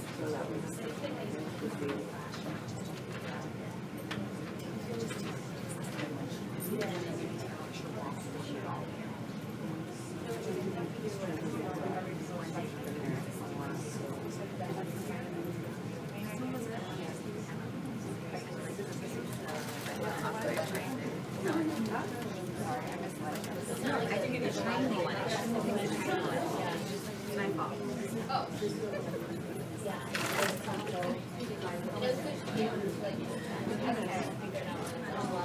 That's what I put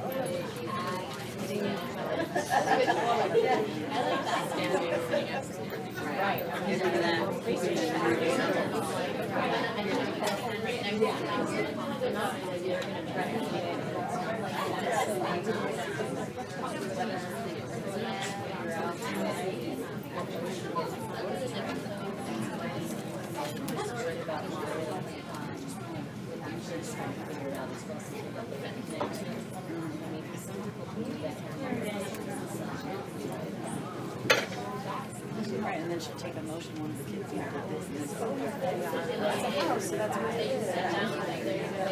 How's it gonna help do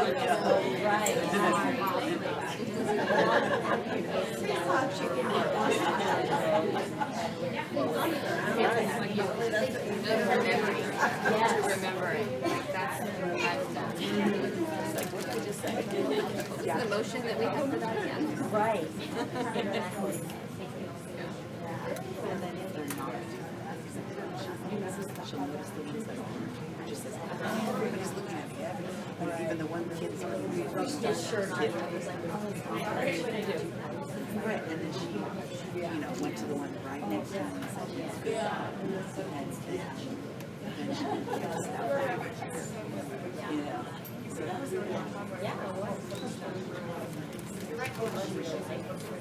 it's really wild that it's didn't like take away from something. She just kept going. Keep going.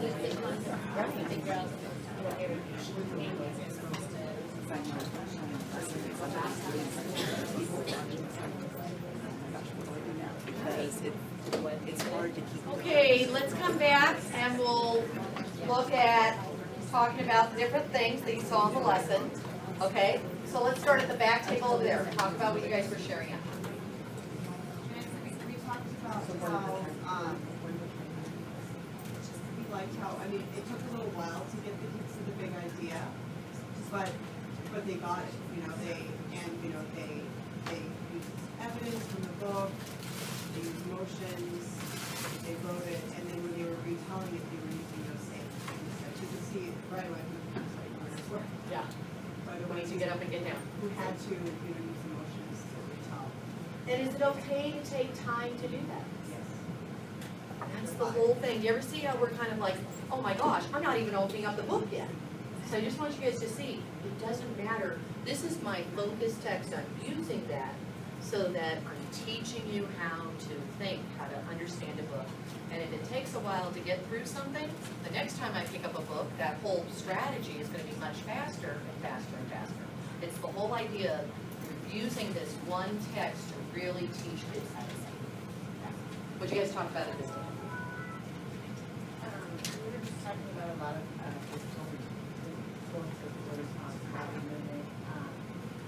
consistently going back And were you like, oh my God, she's gonna say it again? Oh my God, seriously, you're gonna say it again, right? and then making them interact over and over and over again so that you kind of allow for So stand up, turn to your buddy, sit down, talk to your buddy again. Let's do it again as a group. Yeah, over and over again. And lots of lying. Did you see lying? Did you see me just saying, this is what I see, this is what I see.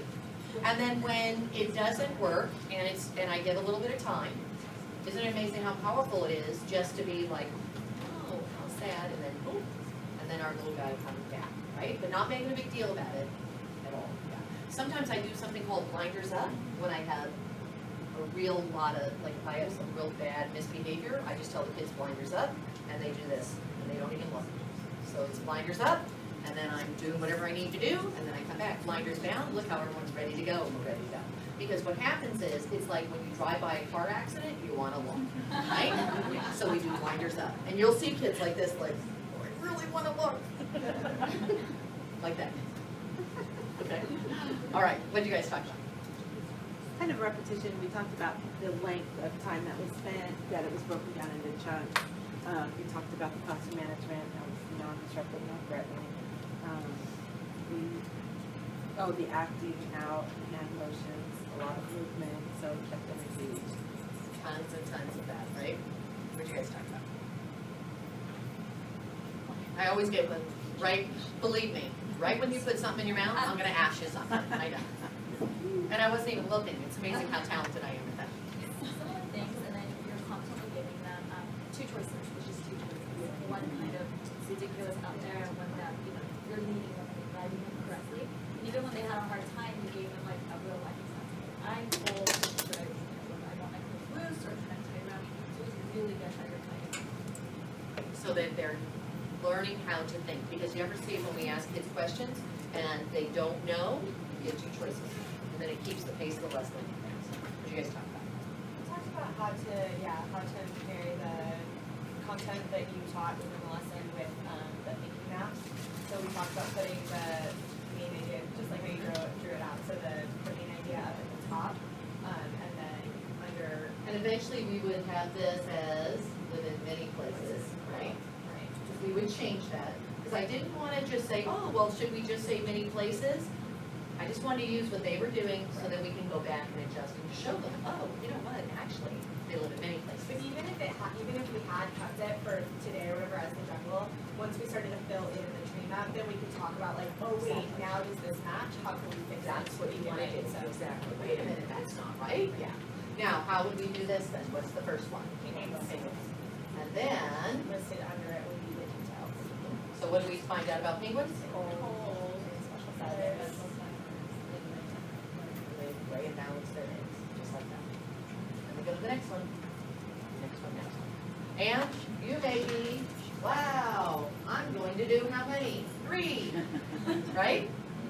Or, ooh, this group's getting really fast. Every time you do one of these, it's gonna be faster and faster. Okay? And I just broke it up in, we're gonna read these out, I'm gonna read these sentences over and over again, act it out, act it out.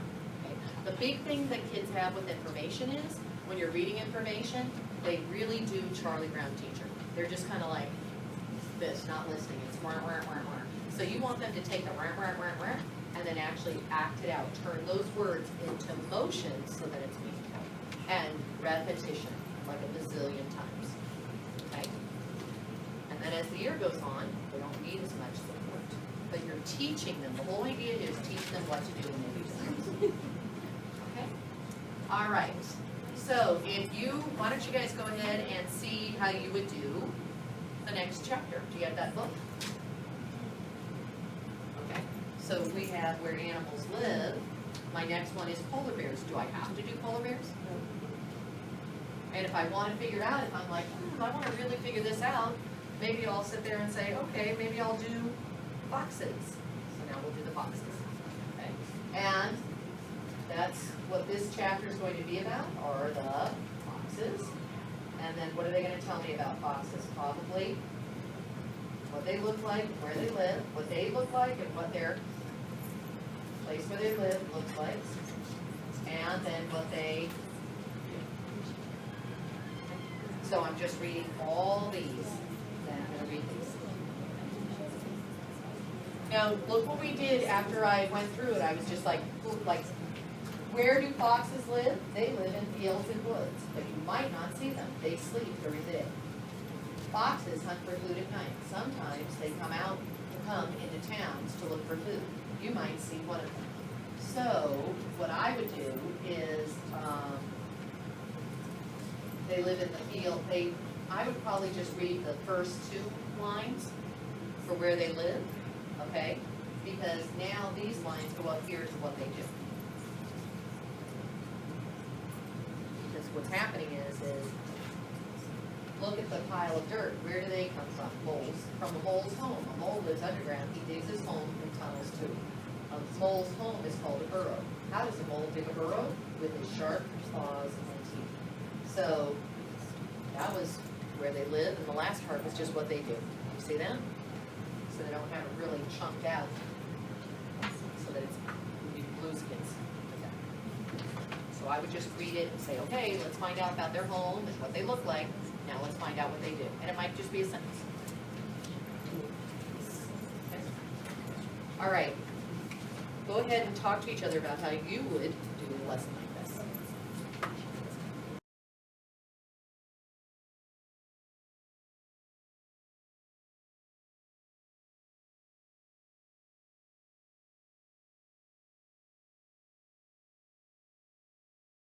A minute, you hold on one second. Okay, are you ready? What's your name? Come on up here, you're gonna show the group. She's gonna sit next to me, just like this. Now, is anyone gonna do this? So go ahead and take a seat. When I tell you, no, right here, sweetie, you come back right over here, you got it. Okay, you ready? Okay, we're going to do something right now called buddy talk. Everybody say buddy talk. Buddy talk. Can I just tell you something? Yeah. Even the way you just said buddy talk, can I just show you what you look like? You were all like this. Buddy talk. It's like I'm with the 5th grade class right now. I know. Now watch what's going to happen. Are you going to do this right now? Say no. No. You're just going to watch us. Is that okay? Okay, now let me show you what we're going to do. When I say turn to your buddy, you turn, so turn to me. We're going to talk. Do we touch each other? Don't turn to anyone yet. Hold on 1 minute, because I want you to see what it looks like. Then when I say stop, do you stop? Yeah. Yeah. It would be embarrassing to keep talking, because you're in kindergarten now. You know not to keep talking, right? And then what do we do? Turn back around, and you put your hands in your lap. Can everyone say, thanks, friend? Thanks, friend. Okay, go take a seat. Now, don't do anything yet, because I'm going to show you what. Put up a number 5 next to your face. This is what happens in a 5th grade classroom. Hands back in your lap. Are you ready? Yeah. The teacher says who your buddy is, and then this is what you're supposed to do. You two are buddies. You turn to each other, you give a thumbs up, and you smile, just like this. And then you turn back to me. You two are buddies. Turn to your buddy, thumbs up, and smile. You two are buddies. You two are buddies. You two are buddies. You two are buddies. Look right down. You two are buddies.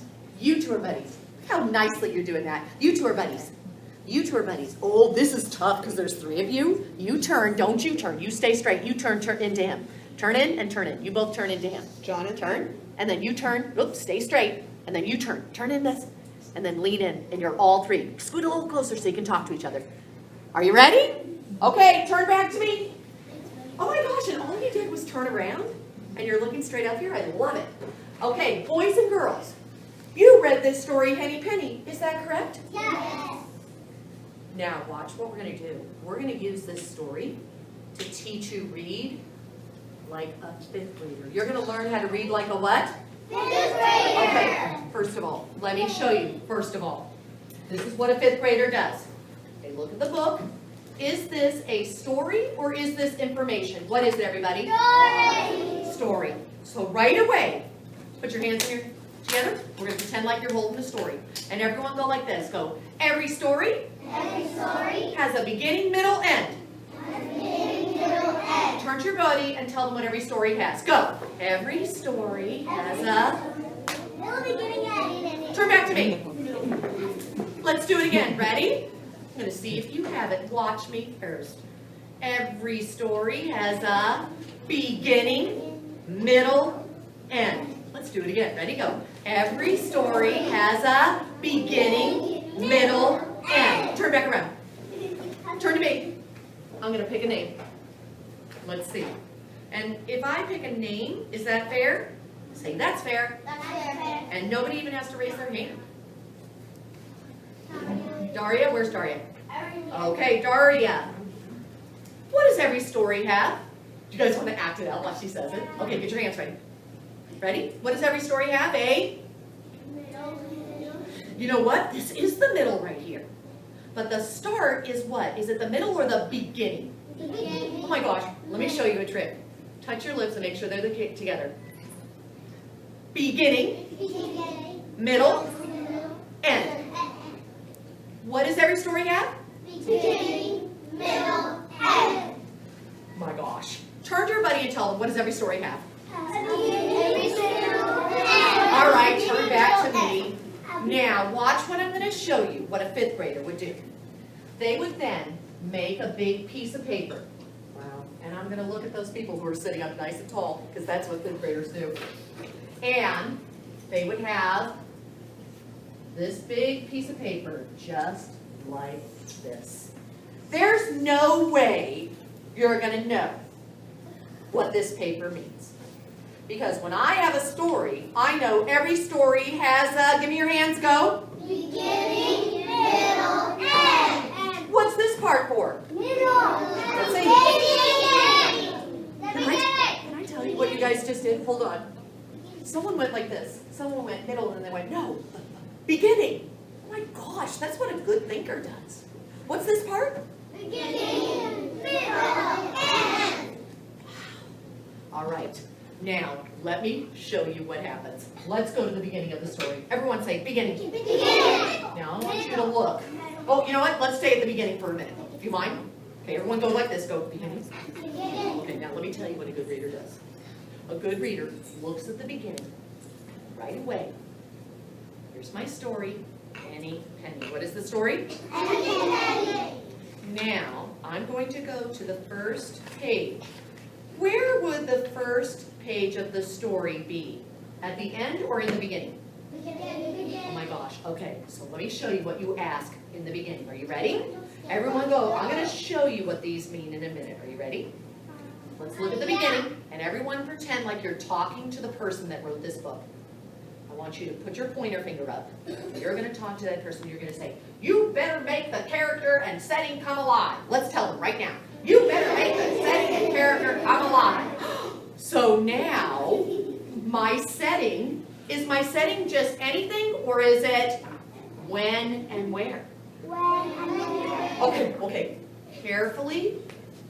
When is this story? Oh, look, there's the word S for setting. And what is setting telling us? Oh, look, I have a sun for when and a house for where. Is this in a house? No, but that's just reminding us. What does setting tell us, everybody? When and where. Turn to your buddy and tell them what setting tells you. Oh my gosh, I saw people touching their wrists like this, like when, like a watch, and where. Tell your buddy again, what is setting? Setting tells us. All right, turn around. Do I just want to go, oh, when or where, or do I want this setting to come alive? I want the setting to come alive. Okay, look. I have an S on this page. The setting is coming alive. Everyone say, thanks, author. Thanks, author. All right, everyone go like this. Say, when is this setting happening? When is the setting happening? Okay, now I want you to look at the picture. Is it nighttime or daytime? Daytime. What kind of weather is it? Fall. Sunny. Fall weather? Turn to your buddy and point and tell your buddy, what do you know? What in this picture is telling you that it's fall? How do you know it's fall? Okay, turn back around. Let me see if you know. There's no way you're going to know this. I can't believe someone said fall. Eliza, where are you? How do you know it's fall? Because there's leaves falling. Is she right? Yes. Everyone look at her and go, wow. All right, my friend. Hey, let me put the notes up on the board. Are you ready? What's the S for? Setting. Setting. Everyone say setting. And when did we say this was happening? So I'm going to put a leaf there. Is that okay for the fall? And what was happening during the setting? Was it just sunny or windy? Windy. Turn to your buddy and tell them, how do you know it's windy? What's happening in the picture? Okay, turn back around to me. Can I just say something? When I saw people turn to their buddies, this is what they were doing. They were going like this. Oh, it was windy because, and they were just talking like that. That was awesome. Okay, I'm going to pick a name.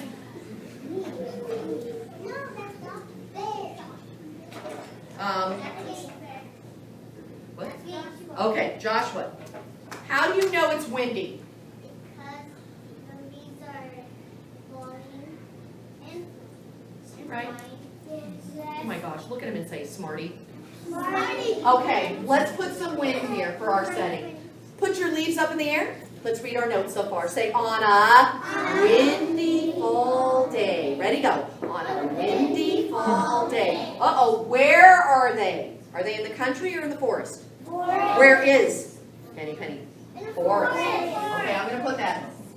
Now, everybody, I'm going to put a C here. Say character. Character. Go, who's in our story? Ticket. Who is it? Ticket. Henny Penny, and Henny Penny is like a little pen. I'm going to put Henny Penny here. Now, can I just say something really quickly? I'm going to close the book for a minute, all right? Just listen carefully, because I don't want her to hear. Right? There's something I got to tell you about Henny Penny. Okay? Boys and girls, I hate to say this, but it really is true. Is Henny Penny really smart or not very smart? Let's find out. Everyone go like this, go, how will we find out? I've got to read the beginning of the story. She's got to come alive. I've got to see what the author says about Henny Penny. Are we ready? Okay, now I want you to think about this, okay? One day when Henny Penny was searching among the leaves, show me what that looks like. Ready, go. One day when Henny Penny was searching among the leaves, an acorn fell out of the tree. Show me what that looks like. An acorn fell out of the tree and struck her on the head. Show me. Okay, now, first of all, let's go over here. Ready? Read it for me, go. On a windy fall day, Henny Penny, what was she doing? Stop for a second. Show off. I would have just said, was looking for something to eat. And what word did you use? Searching among the leaves. Everyone, can we give a ooh? Ooh. Can I just put like some eyeballs there for searching among the leaves? Is that okay? Yes. And then what happened? On the head. What hit her on the head? An acorn. Okay, so can I have an acorn? Hit her on the head. Okay, let's go back and read what we have. Are you guys ready? Go. Yeah. On a fall, windy day, Henny Penny was searching for a bug to eat when... Turn to your buddy and say that beginning. Go. Turn to your buddy and say it. Ready? Go. On a fall day, Henny Penny was searching for... You know what? I'm going to do these things. Is that okay? Wait a minute. Acorn structure on his head. Nice. Very smiling. Okay, turn back around. Okay, now, so far, does she look like she's lazy or hardworking? Lazy. Let me, watch me. I want something to eat. I'm not doing anything, just bring it to me. Does that look like her? Lazy. Or, I want something to eat. Ooh, I've got to go get it. Which one does she look like? Does she look like, I'm not doing anything, or does she look like she's trying to find her food? So what kind of hen is she? Is she lazy or hardworking? Hardworking. Tell your buddy, why is she hardworking? What was she doing that was hardworking? Okay, turn back around to me. Here we go, ready? So we know that she's what kind of hen? A hardworking hen. Oh my goodness. Everyone look at her and say, good job, Henny Penny. Okay, now, let's find out though, if she's really, really smart or not very smart. Okay, stand up, put your hands on your side, because I'm going to do something right now, because you're really smart, so I'm going to do something. If I said that there are pieces of paper falling from the ceiling, where would you look? Show me. There is confetti falling from the ceiling. Where would you look? Take a seat. Don't forget about that. Are we ready? Okay. Now, if I said that a piece of paper came and hit you on the head, if I said that was an airplane, would you believe me? Yes. Because would an airplane fall on your head in here? No. Okay, let's listen to the next part of the story. Are we ready, my friends? Yes. Okay. Now, everyone show me what just happened. The nut hit her on the... Okay. Now, here we go. Ready, go. Goodness gracious me, said Henny Penny. The sky is falling. What happened? Did she look up like you did? No. So, is she being smart? No. Why? Because if you thought the sky was falling, where would you look? And can the sky fall? Put your hands up to your face and go, silly Henny Penny. Okay, ready? Everyone look. Do I see an X on this page? Everyone say, problem, problem. Uh-oh. What's the problem? What does she think is happening? Tell your buddy, go. Okay, turn back around. Let me put like the sky is here. She thinks that the sky just hit her on the head. Now, is that a really smart head or kind of a silly head? Okay, now, what did she decide she wanted to do since the sky was falling? If you thought, what did she want? Why? Why would you go to the king? What's the king gonna do? What can the king do? Help you run? What can he do? Look above. You think the king would look? Okay, everyone be the king. I'm Henny Penny. King, the sky is falling. What are you gonna do? Look. Okay, show me. So if you're looking, are you gonna be a smart king? Yes. And if you know that this, would the sky really be falling? So what are you gonna say to Henny Penny? Ready, go. Henny Penny, you are. Wrong. And what is she? Is she smart or silly? Silly. Okay, now, let's find out what happens. Are we ready, my friends? Let's go to the first thing. Let's do it. Ready? So, she went along until she met Cocky Locky. Okay, now look at Cocky Locky's head. Carefully. Ready? Cock-a-doodle-doo! Where are you going, Henny Penny? Asked Cocky Locky. Oh, said Henny Penny. The sky is falling, and I'm going to tell the king. There's the first thing that happened. What did she do? She went to go see who? She saw the rooster. She was going to see the king. And then what did the rooster do?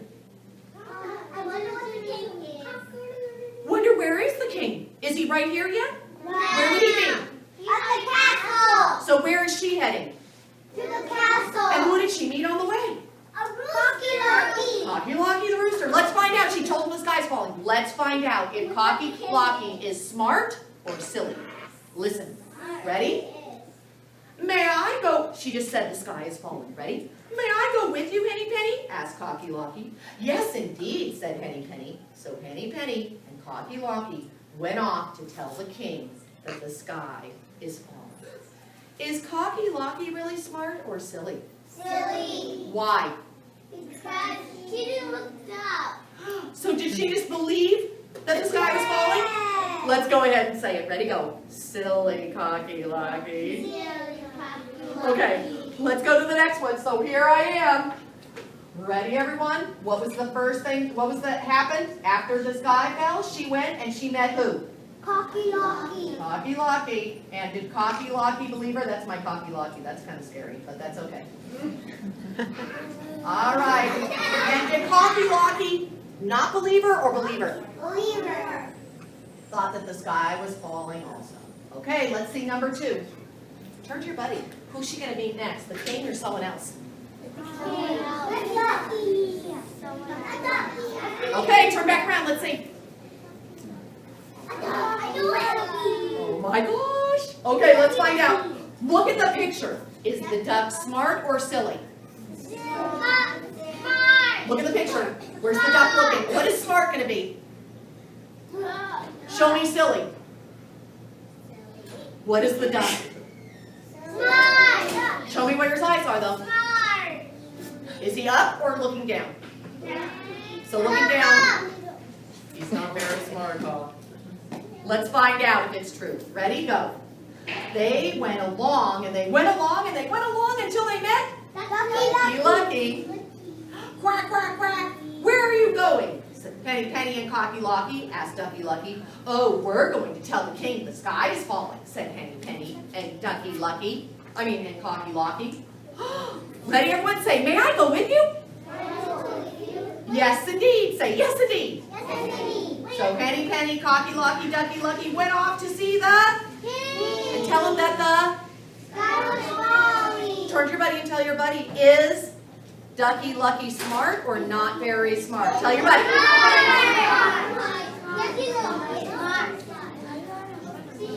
I'm gonna go ahead and I'm gonna pick a stick. Are we ready? Oh, I already chose that person. Justin. Where's Justin? Justin, is Ducky Lucky really smart or not very smart? Oh my gosh. Is he right? Yes. Okay, everyone say, back it up. Back it up. What did Ducky Lucky do to make you know that Ducky Lucky's not very smart? Looking down. Looking down. And did he think that the sky was falling? Yes. Did he just believe him? Yes. All right. Now we're going to go through and we have them meet who? Lucy. Does Goosey Lucy think the sky's falling? Yes. Everyone say, silly Goosey Lucy.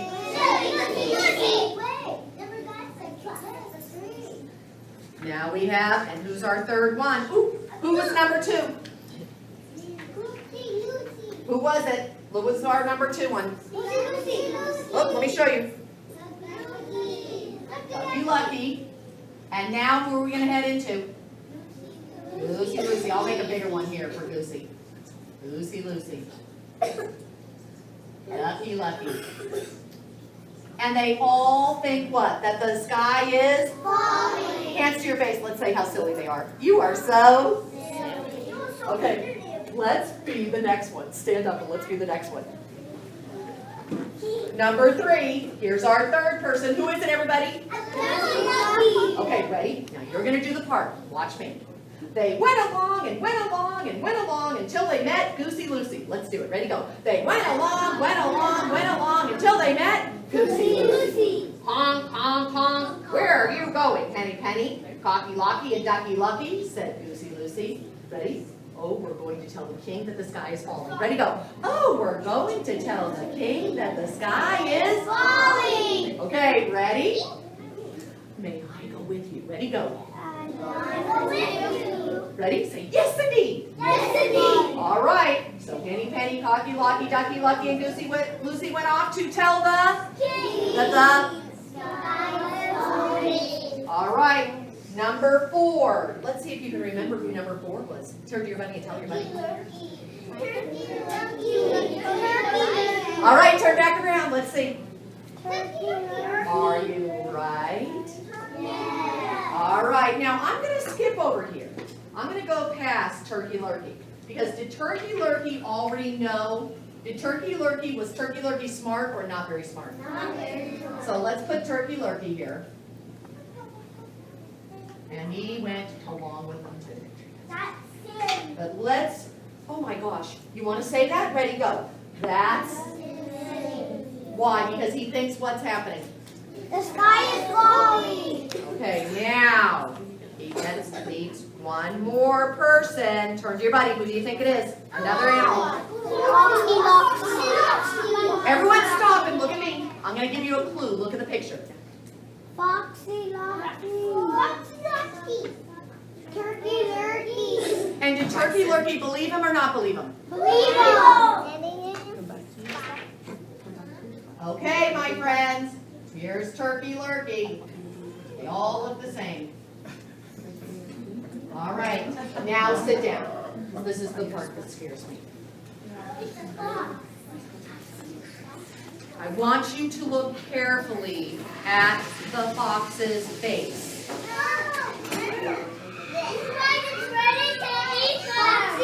Let's find out if you're right. Are we ready? Listen carefully. They went along. Let's do it again. Ready, go. They went along, and they went along until they met Foxy. Where are you going, Penny Penny, Cocky Locky, Ducky Lucky, Goosey Lucy, and Turkey Lurkey? Oh, we're going to tell the king that the sky is falling. Now watch what he does on the next page. What does he do with his tongue? Show me. Look at him. He's not looking up, but he's sticking out his tongue. Tell your buddy why. All right, turn back around. Let's find out. Ian, where are you? Ian, why is the fox sticking out his tongue? He's going to do what? He's going to try to eat them? Okay, everyone show me what you do with your tongue if you want to eat something. Ready? Show me. Let's see if you're right. Now, is he not very smart, or is the fox smart? Smart. Does he think the sky's falling? No. But what does he think about the animals? Yummy. They're yummy, and does he think that he can trick them or not trick them? Trick them. Why? Tell your buddy why he thinks he can trick them. Go. All right, turn back around. Let me see if I got some. I'm going to pick a stick, and if that person's sitting up tall with their legs crossed, I can pick that person, that's for sure. Okay, let's see. Okay. What? Are you ready? That's fair. I love it. Ready? Say it again. That's fair. All right, my friends. Ooh, look how my friends are only looking up here. Ready? Why is Foxy Loxy smart or not smart? Why is he smart? Because he's a fox. He's a fox, but show me in the story that shows that he's smart. He's not smart. Does he think that they're smart or not smart? Not smart. Because the king knows that they're silly. And if they're silly, why are they silly? Because all of these animals think what? The sky is falling. Does he think the sky is falling? No. So if he knows that they think that, can he not trick them or can he trick them? Let's be the fox. Ready? I can trick them. Okay, let's find out. Ready? Aha, said Foxy Loxy. Let's go back over here. They went along and they went along and they met who, everybody? Foxy Loxy. Where are you going? Oh, we're going to tell the king that the sky is falling. Let's see what he says. Aha, said Foxy Loxy. But this isn't the way to the king. This is, I will show you a shortcut to the king's palace. Would you go? No. Why? What do you think he's going to try to do? Let's find out. Oh, good, said Henny Penny, Cocky Locky, Ducky Lucky, Goosey Lucy, Turkey Lurkey. And they went along and went along and went along until they reached Foxy Loxy's cave. Do you just go along with a stranger and go in their cave? What are you going to say to everybody right now as they go in the cave? Talk to them. Tell the animals. What are you going to say to them? Stranger danger. Stranger danger! Yeah. What else? I love it. Okay, let's find out. Let's find out. Oh my gosh, boys and girls, would you go in? No. Watch what they did. In they all went after Foxy Loxy. Oh no. I can't look either. This is very scary. Oh my gosh. They couldn't even show us the picture. They wouldn't even show us the picture. Listen, from that day on, Turkey Lurkey, Goosey Lucy, Ducky Lucky, Cocky Locky, and Henny Penny had never been seen again. Ooh, that's what happened at the end. What happened to them? They died. Who? How'd that happen? They died. Who did it? The fox. Okay, so I'm going to just put this like rest in peace. But, watch this. Was that a happy or a sad ending for them? Okay, now watch this. I'm not going to show you the next page. But there's another person that had an ending. And there was another character that was really happy at the end. Turn to your buddy and tell them. Tell your buddy.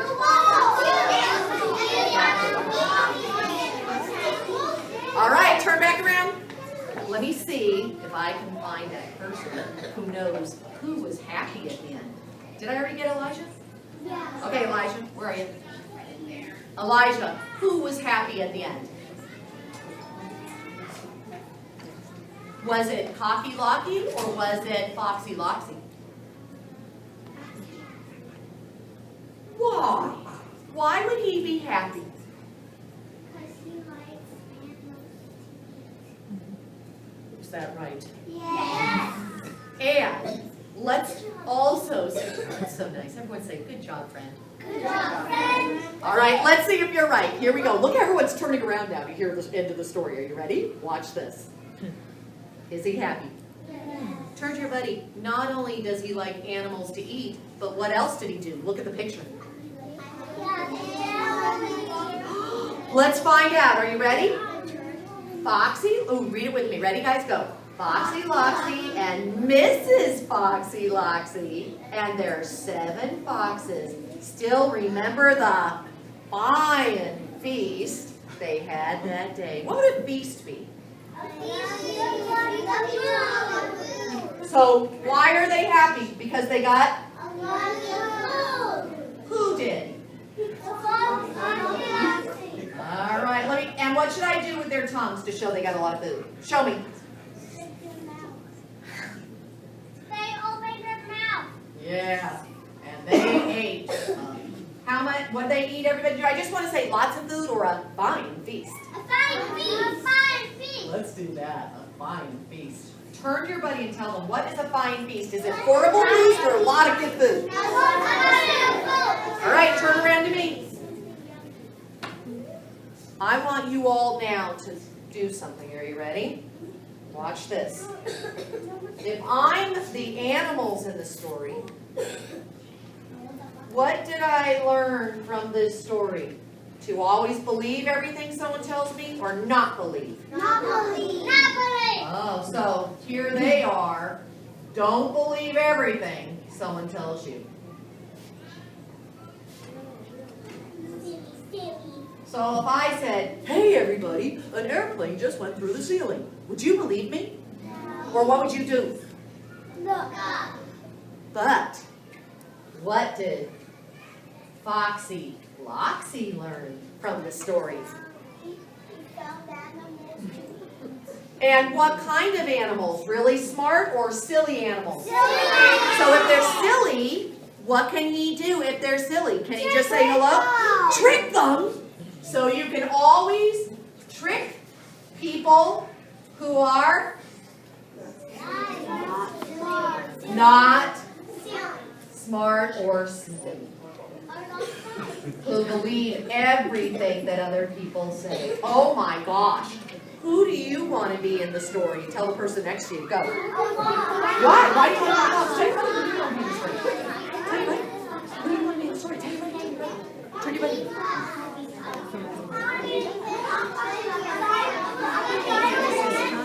Okay, turn back around. Let's see. I'm going to ask somebody for the end of our lesson. Let's see. Who's this person? Who do you want to be in the story? You want to be Henny Penny. Why would you want to be Henny Penny? What happened to her at the end of the story? She's dead. Do you want to be her? Do you want to be her in the grave, or do you want to be somebody who has a good meal? You want to be her? What did you like that she did in the story? Did you like when she wasn't being very smart or when she was being a hard worker? Come on up here for a minute. So sometimes, maybe she's easy to trick, but what was she teaching us in the beginning of the story? That she's a Hard worker. So let's say thanks to Henny Penny. Ready? Go. Thanks, Henny Penny, to teach me how to be a hard worker. That was really smart. Everyone goes smarty. Smarty. Because do you want to learn how to be silly and not think, or do you want to be a hard worker? Hard worker. Go sit down, smarty. That was a good one. I didn't even think about that. All right, I'm going to get one more person. We will see. And if I pick your name and you're sitting with your legs crossed and your hands in your lap, am I going to be able to pick you? You bet. Okay, I'm going to Pick somebody I haven't chosen yet. Valerie. Where's Valerie? Okay, Valerie, who do you want to be in the story? Foxy Loxy? Why? So, what do you want to have? A Fian? And are you learning that you can trick people who are Not smart. not smart? But would you do that? If you knew someone wasn't very clever, would you trick them? Yes. No. Is that okay to do that? No. Why not? Why is it not okay? Is that a nice thing to be, or is that kind of mean? So I want you now to tell me, what kind of character is Foxy Loxy? Tell the people next to you, is he nice or mean? Why? Why is he mean? Tell your buddy why. What did he do that was mean?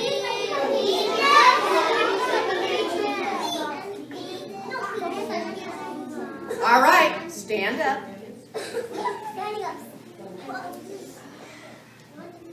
Look what you just did.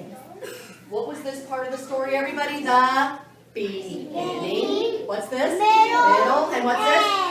End. And okay, let's see if I can ask you one quick thing beforehand. Are you ready? Ready? If we were reading another story, what would we look at in the beginning? Just for the character to be regular or to come alive and be real? To come alive and be real. Because can I say something? What's my friend's name right here? Come on up here for a minute. Because I'm really sad. Because you know why? We found out Henny Penny is a hard worker in the beginning of the story. Isn't that true? Yes. Okay, be Henny Penny. Be a hard worker. What was she doing? Begging Okay. And then in the end, what happened? She So everybody, why are we sad about Henny Penny? Because she is a hard worker. Because she died, and it's sad. Yes. All right, turn around to the teachers and give them a wave and say, we're thinking like high schoolers. Let's give them a